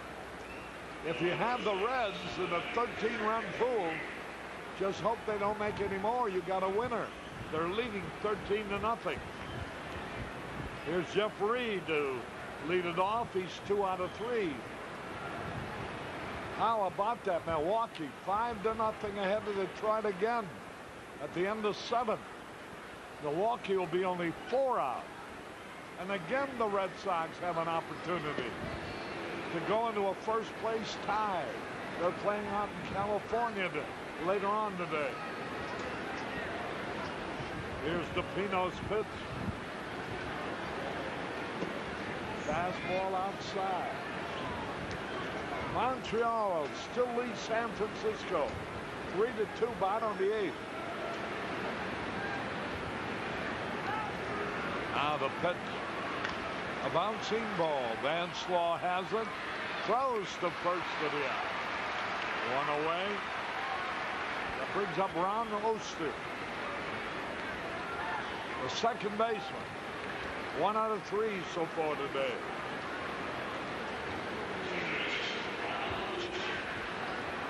The Reds can move to win 6.5 of the Dodgers, who are rained out today. And the Reds still have 6 games with the Dodgers, so they could still make a run at it. And Houston's only 5.5 back coming into this one. Now the pitch, here it is. Line by Oster, right to the right fielder, Darren Jackson. Jackson replaced Andre Dawson last inning. 2 out. Here's Danny Jackson, who for the first time in his career has had a 3-hit game. 3 out of 3. He deserves a hand for what he's done today, limiting the Cubs to just 3 hits. He hasn't walked anybody, and he's chipped in to help his own cause by scoring 3 runs as well as going 3 for 3. He's going for his 6th shutout and his 13th complete game. We're looking at a Cy Young Award candidate, Harry. This man certainly has a leg up on it. Jackson has done just about everything you can do. He piled up the innings. He's kept his walks down. He has a great hits per innings ratio, and he will be 20-6 after this one. No doubt about it. He will be tied for the league lead in shutouts. He already leads the league in complete games, and will be the winningest pitcher in the National League, the first one to win 20. 2 men out. Boy, I'd like to have the 2 pitchers, the Kansas City Royals, traded. Danny Jackson and David Cohen to start a major league pitching staff. There's another, maybe. Room's on the run, cannot make the play. He drops the ball. That's an error, but Danny Jackson hit the ball on the nose. And Rooms is charged with an error. Sinking line drive to left field. This has not been the Cubs' day. That's an understatement. Rolando comes in, drops it, and then boots it. What was it? Kevin Butler couldn't have done it any better. That's 3 points on the kick. 2 men out. Danny Jackson on at first base. There's a line drive, a base hit for Quinones. He was a last-minute substitution for Concepcion. Gary Larkin was hurt yesterday. And Quinones has driven in 5 runs and now has had 3 hits, 3 out of 4 with a homer, his first of the year, and 5 ribbies. You always love to do that against anybody, but especially a team who has given up on you and traded you away. Here's Winningham. Swings and he fouls it off. DePino. Well, somebody's got to take the drubbing is the word. DePino, rather than use up other pitching, the Cubs are just letting him finish it out. Now the pitch, here it is. Strike call. 0-2.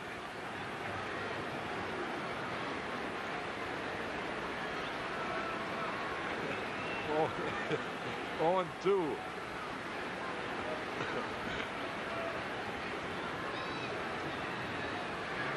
There's a bouncing ball. It's going to be a tough play, and he throws him out. So, no run. 1 hit, 1 error. 2 men left. We go in the bottom of the 7th, The score is still Cincinnati 13 and the Cubs nothing. All right. Let me hear you good and loud. 1, 2, 3. Take me out to the ball.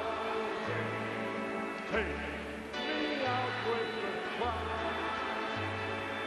Find me something as I'm trying down.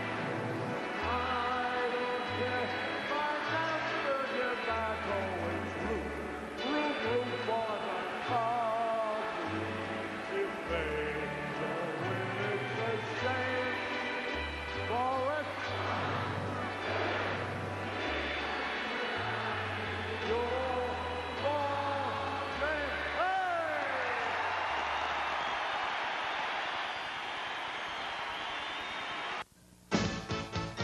I'm a man who likes to have some fun. So every day I make sure I have me some. I root for the team that makes you stand up and sing. And I go for the beer that's known as the king. I'm a Cub fan and a Bud man. I'm a Cub fan, oh yeah, and I'm a Bud man. So come along and join me, everyone, and I'll show you two sure ways to have some fun. Hey, let's have some fun. All right. Holy cow. I'm a Cub fan, oh yeah, and I'm a Bud man. I'm a Cub fan.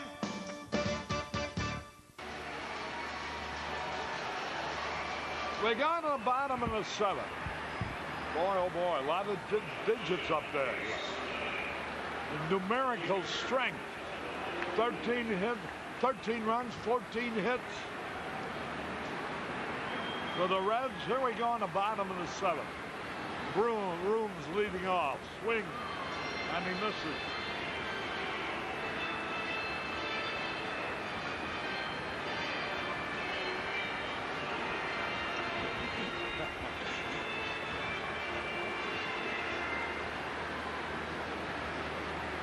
There's the pitch.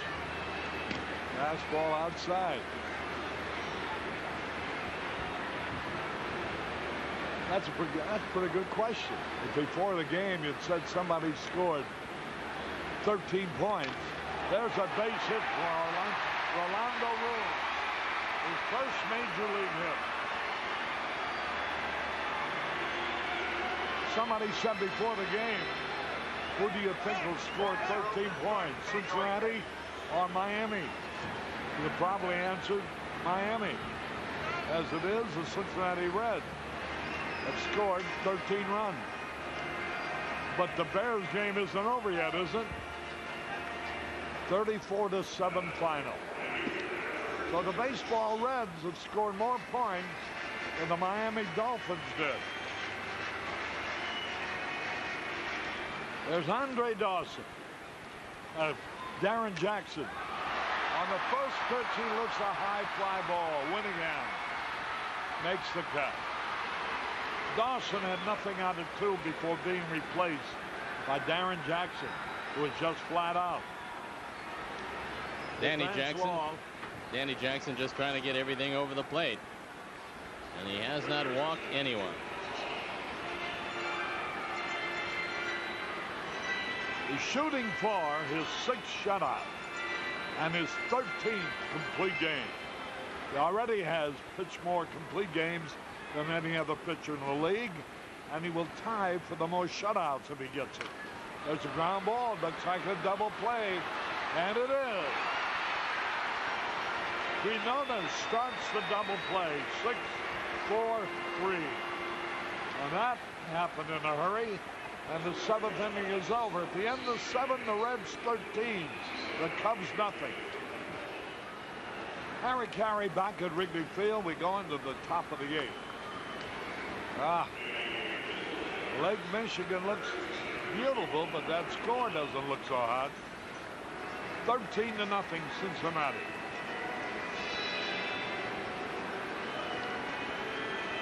Marty Brown comes up. He took over at third base for Chris Sabo. Young infielder, recalled when the Reds expanded their roster. A spray hitter. This is first time at bat. There's a drive. Deep to right. Darren Jackson's there. Brown on the first pitch. Line to Darren Jackson. The paid attendance, 27,853. Cubs now for the year, 1,832,000 and change. Their average attendance per game, 28,195. Here's Van Snyder. Snyder fanned his first time up. DePino came in the fifth. There's a pitch in there, a strike off. He was touched for 6 hits, 5 runs in the 5th inning. Schiraldi, the pitcher of record.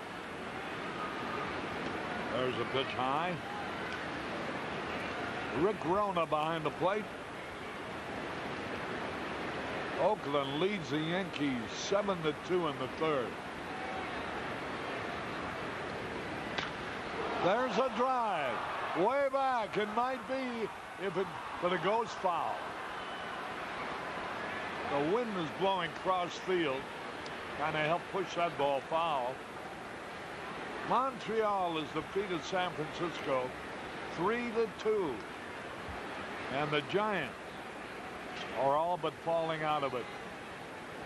They're 8 games behind the Dodgers.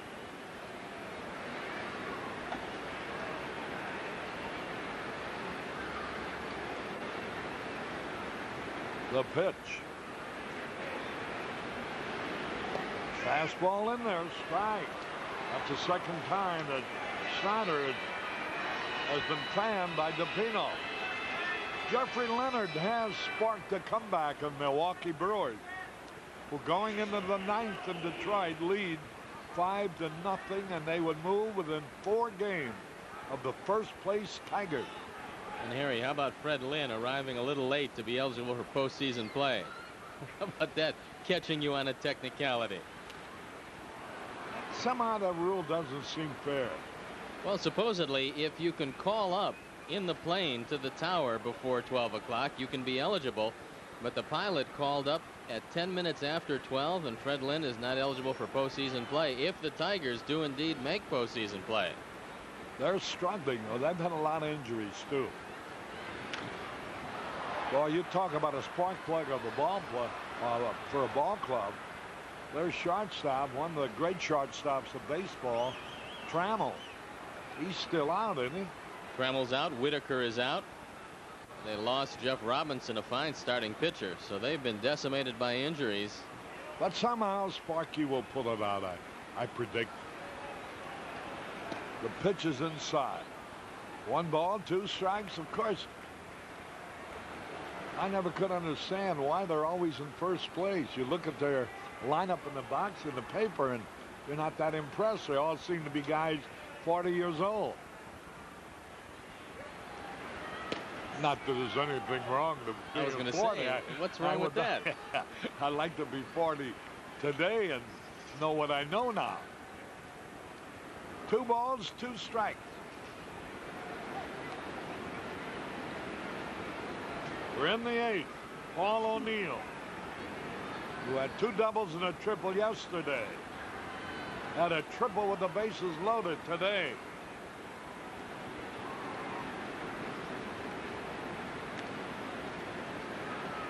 You know, it isn't just home runs you need in your lineup. You need a guy to get those, that will hit those extra bases for you. For one swing, the bat means 2 and 3 runs, whether it be a homer or whether it be a double or triple. Ball 4. O'Neill is on for the 3rd time today.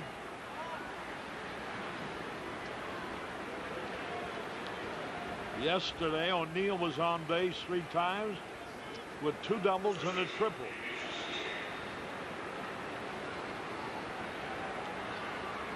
Here's Saski, the first baseman. Mike Bilecki. Boy, he's had a tough siege of food poisoning. Sitting in the dugout. There's Saski, a line drive, a base hit. DeCenzo gets the ball back in a hurry. Saski gets his second hit. And here's Jeff Reed. Well, those who have Cincinnati in a 13-run pool, I know, are really hoping the Reds don't score again.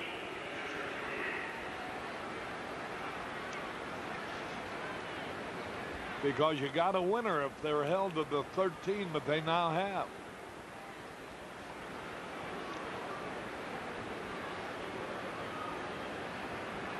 Boy, oh boy. Toronto came from behind and beat Texas 9-7.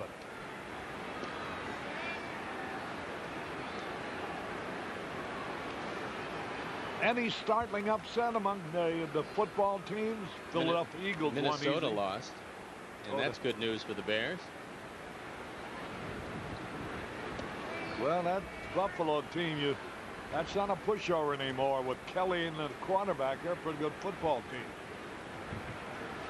1 ball, 1 strike.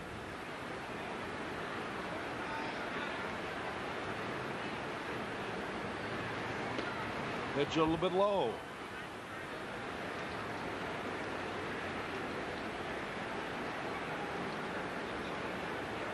Well, whoever started a quarterback from Minnesota and they got beat, you know they'll all be screaming that the coach picked the wrong quarterback. 2 balls and the strike. Foul back. 2-2. The Cardinals making a game down in Houston. They're trailing now only 4-3 in the bottom of the 6th.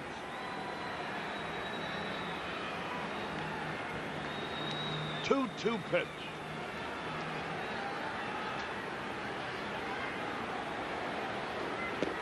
Ball 3 low. Reed has had 2 out of 4. Born and raised in Joliet. Went to high school there. 3 balls, 2 strikes.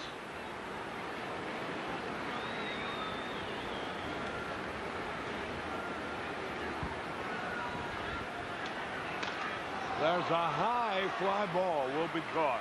DeCenzo's there to retire the side. No runs, 1 hit. 2 men left.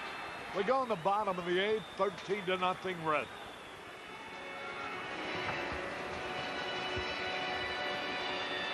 Caray back at Wrigley Field. Joe Carnell come up with a pretty good line. What with the Miami Dolphins' highly touted passing attack behind the great arm of Danny Marino, the Cincinnati Reds scored more runs in 1 inning than the Miami Dolphins have scored the whole game. The Bears held them to only the 1 touchdown, 7 points. The Reds in the 5th inning made 9 runs. Here's Roan looking for his first major league hit. Rooms got it in the 7th.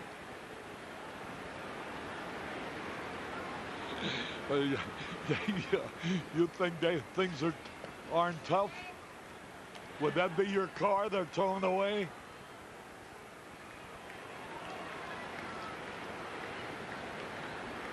Get the license number, Arnie. There's a bouncing ball to Marty Brown. Throws the first for the out. 1 away. Danny Jackson has just tied the Cubs in knots today. He hasn't been overpowering in the strikeout department, but the Cubs have not hit a whole lot of balls hard against him. The Cubs have only had 4 men reach base, and 2 of them are retired in double plays. So they have only 2 men left. There it goes. Is that your car? Well, things are tough for everybody around Wrigley Field today. There's Grace, a ground ball over to first. Danny Jackson making a breeze out of it. I think that's a surprise, Harry, when you come out, you park your car there, you go watch a ball game and find that you don't have any transportation home. Well, it only costs you $104, huh? Oh, is that what it is? I think so. 2 out. Well, a doubleheader tomorrow. The Phillies will be here. We start at 12 o'clock noon, right?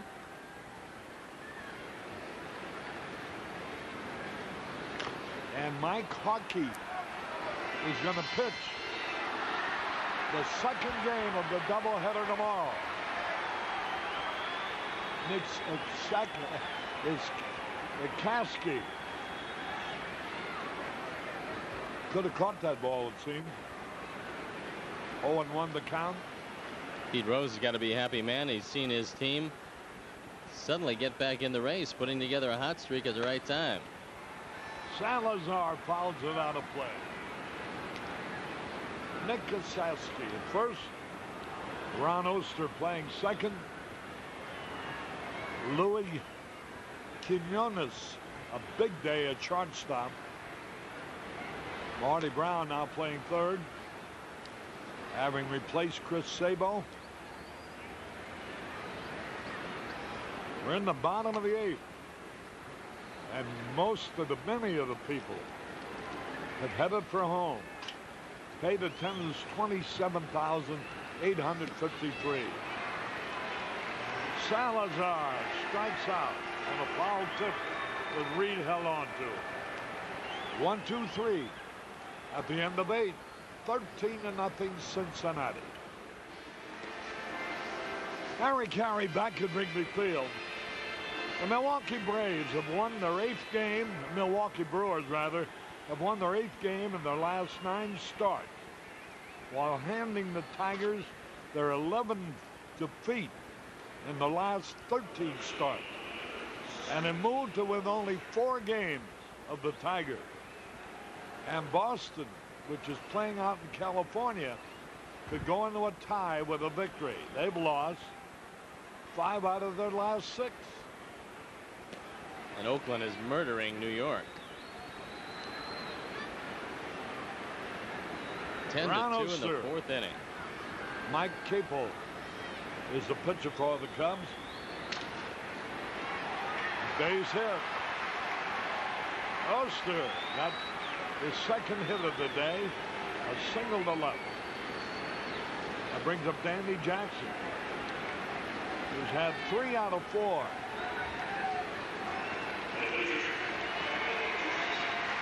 Getting a big hand from the crowd.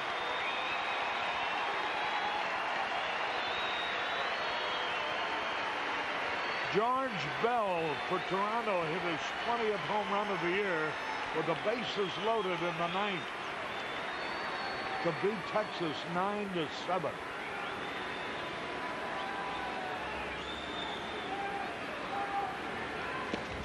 Jackson swung and missed. Texas led 6-0 going into the bottom of the 8th. Toronto made 5 runs. Then Texas added another run to lead 7-5. Bell hit the grand slam in the bottom of the 9th and won the game 9-7.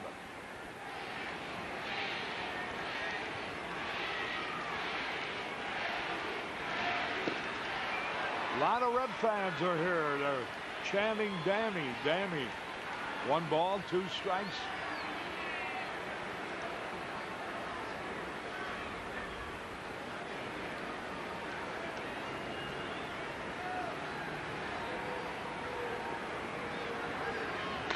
Another hit, his 4th hit of the day. Holy cow. What a day for Danny Jackson. A single to right. That gives him 4 out of 5 Lee May is telling him right now he better get on a plane and head to Las Vegas after the kind of day that he's had. Everything's gone right for him. Jackson, only 26 years old, has been in the big leagues since 1983. Look at Pete says he could should have have five 5. hits. Right. He's gone to 165 now, up from 122 when the game started. And if you have the Cincinnati Reds in a 13-run pool, start worrying now. They have runners at first and second. Pete's telling Zim, I'm not trying to rub it in, but you guys keep throwing the ball where my hitters are swinging. The pitch now, a little bit outside. Luis Quinones was driven in 5 runs with 3 out of 4.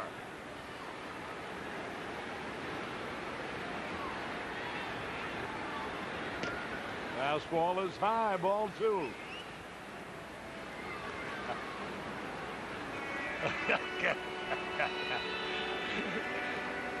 You know, Pete and Zim are very, very great friends. They kid each other all the time. 2 balls, no strikes. Ball 3. Well, if you got the Reds in that 13-run pool, I'm worrying about you now. Look at the Oakland A's. 10-2 over the Yankees at the end of 4. Walked him on 4 pitches. The bases are loaded, nobody out, and here's Winningham. Boy, little Quinones has been on base 4 times. Driven in 5 runs. Had a 3-run homer, a 2-run single.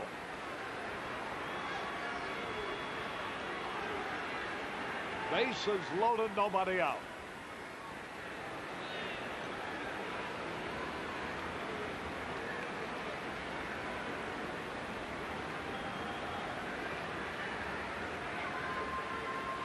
Into the dirt. Knocked down by Rona. Milwaukee beat the Tigers 6-1, a 4-hitter by Ted Higuera, scoring his 13th victory of the year. Waltero was a loser. Surhoff and Molitor in home runs for Milwaukee.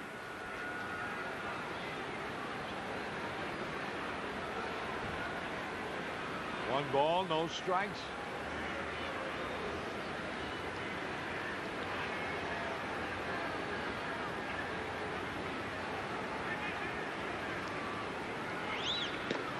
Ball high and outside. 2 balls, no strikes.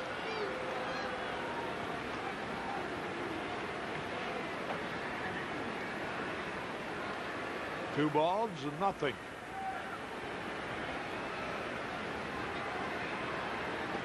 Ball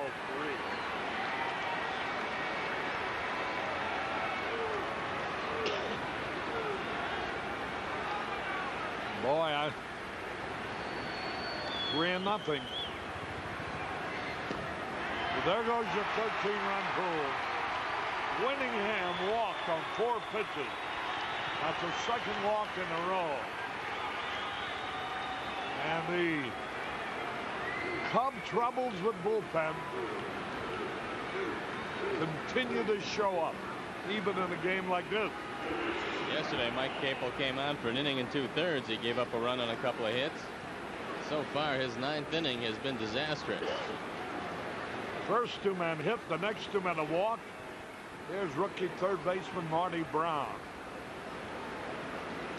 looking for his first major league hit. Fly call.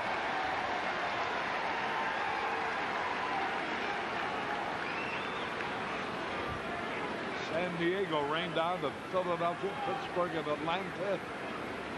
And the Dodgers and New York all victims of rain. Montreal playing under the dome, beating San Francisco 3-2. There's a ground ball to Salazar. Out at second, safe at first. Another run is in. Now it's 15-0. So Marty Brown will have his first major league RBI without the benefit of his first major league hit.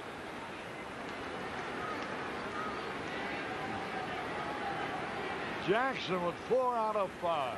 He is having a big day. And he's scoring his 20th victory, his 6th shutout, and his 13th complete game.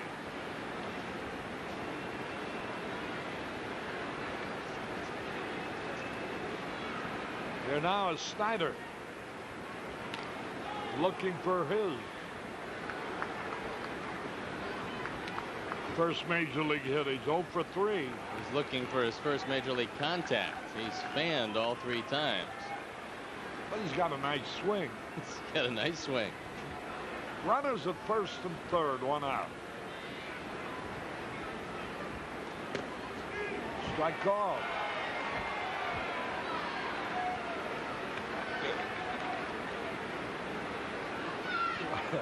Oh, and 2 the count. I wish Cincinnati would change its nickname from Reds to something else. It's embarrassing to say how you're getting beat by the Reds. 15 to nothing. High pop foul out of play. Not to inject a political reference. 0-2 on Van Snyder, rookie outfielder. Esquinones at third. Marty Brown at first.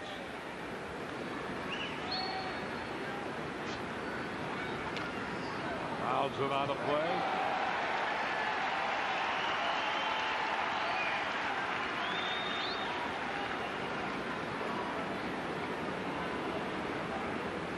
When was the last time we're ever beaten 15 to nothing? It's been a while. There's a bouncing ball. Might get 2 out at second. Safe at first. Another runner's in. Banner gets an RBI as he forces Marty Brown. And like Brown, he will also pick up his first major league RBI without the benefit of a hit.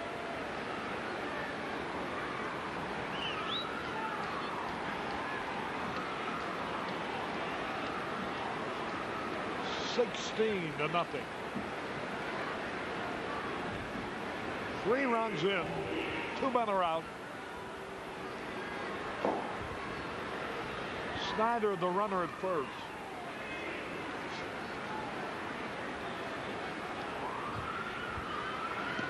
Pitch is outside. Quinones has scored 3 runs today, batted in 5.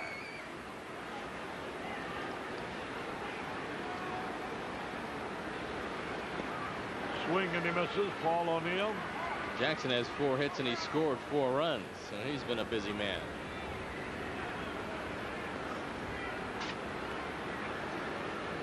And he could have gotten a hit the other time. His line drive was well hit.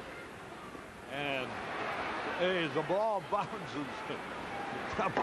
off the shin guard of Rona all the way down the first baseline. He's got a lively body. That ball went out almost to the first base bag.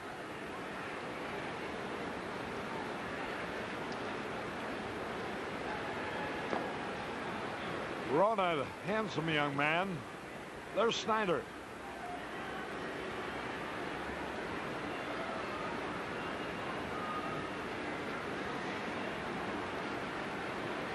O'Neill, the hitter.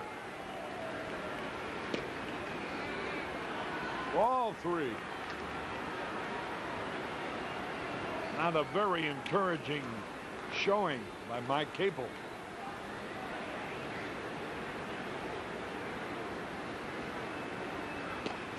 Strike call, 3-2. O'Neill has walked twice, tripled with the bases loaded. 1 out of 3.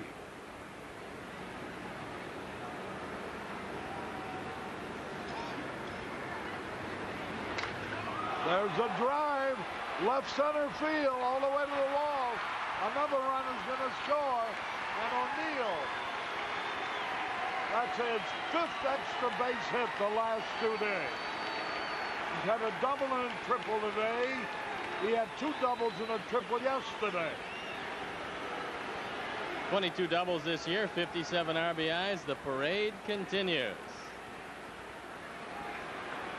This looks like the May Day parade.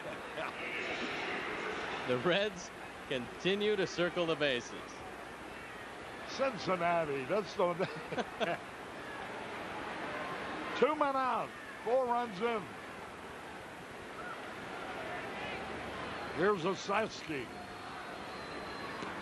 Strike call. Boy, oh boy, you look at the Cincinnati Ball Club and you can't help but marvel the fact that they're not leading their division. Every guy seems to be a good hitter, good runner, can steal bases, give great pitching, have a fine manager. But they'll be only 6.5 games out.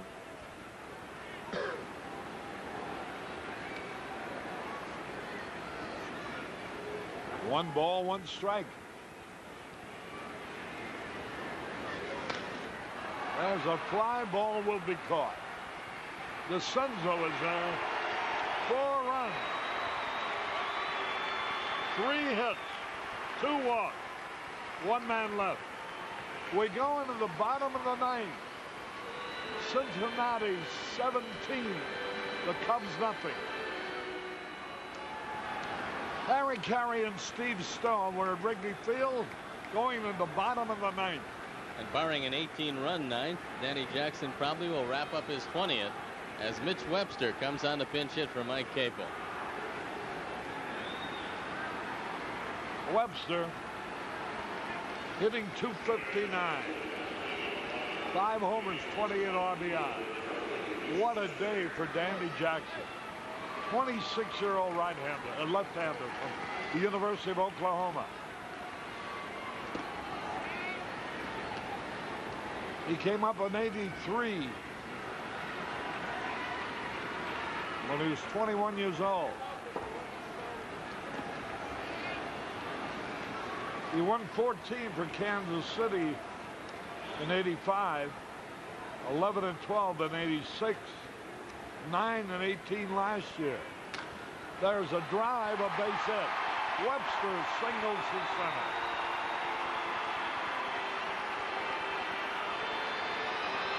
And that's only the 5th base runner.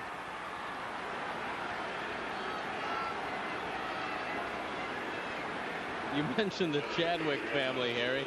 They send you an update on the family situation. 2 of the Chadwick boys jumped from the upper deck during the 9-run 5th. The note comes from the remaining Chadwick. There's another hit. DeCenzo makes it 3 out of 4.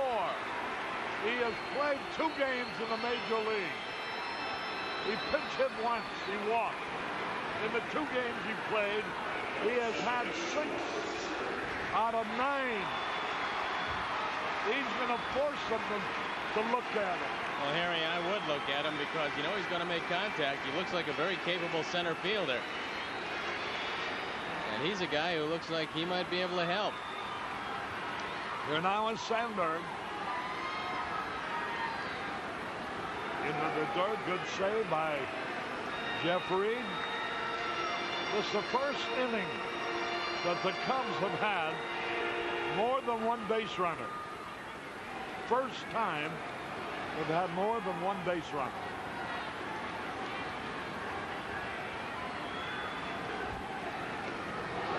He had a cut. Only 1 man has gotten as far as second base. That was Sandberg on the scratch infield hit in the first, which went for a double.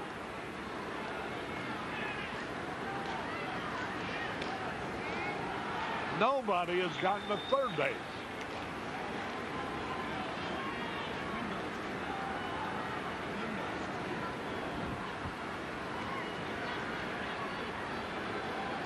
Two balls and a strike.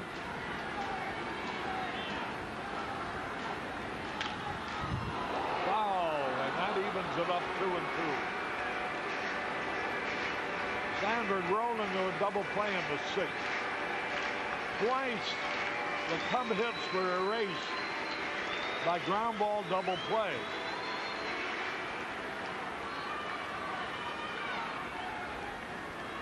2 balls, 2 strikes.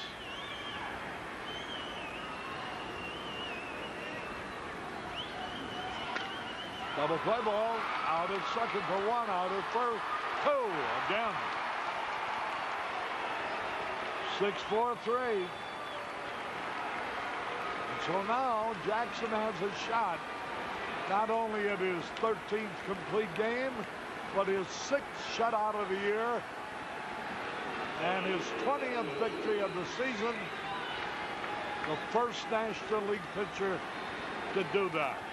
Here's room.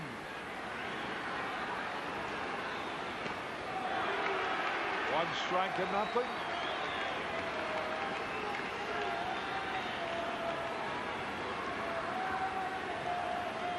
(17-0). Now he's ahead of him. 0-2. That ball was fouled off his instep, rolled into fair territory, and Marty Brown quickly picked it up. He's about 1 slider away from wrapping this one up. Jackson's had a great slider today.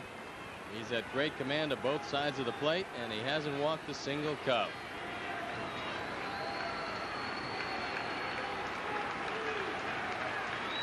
The pitch.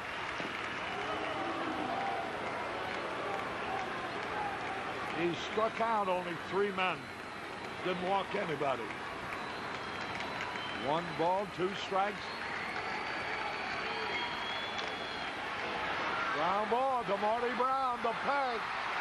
The game is over, and Danny Jackson has scored his 20th victory of the year and accepting the well-earned congratulations of his teammate. He was a hitter, he was a pitcher, he was a run scorer, he was a runner. His cup overflowed. We'll be back with the totals in a moment. Never mind that. Coming in. The Budweiser play on this ball game, 17-0 in favor of the Red, is this look that Don Zimmer gives when Danny Jackson got his 4th hit of the ball game. I think that expresses the whole afternoon as well as anything.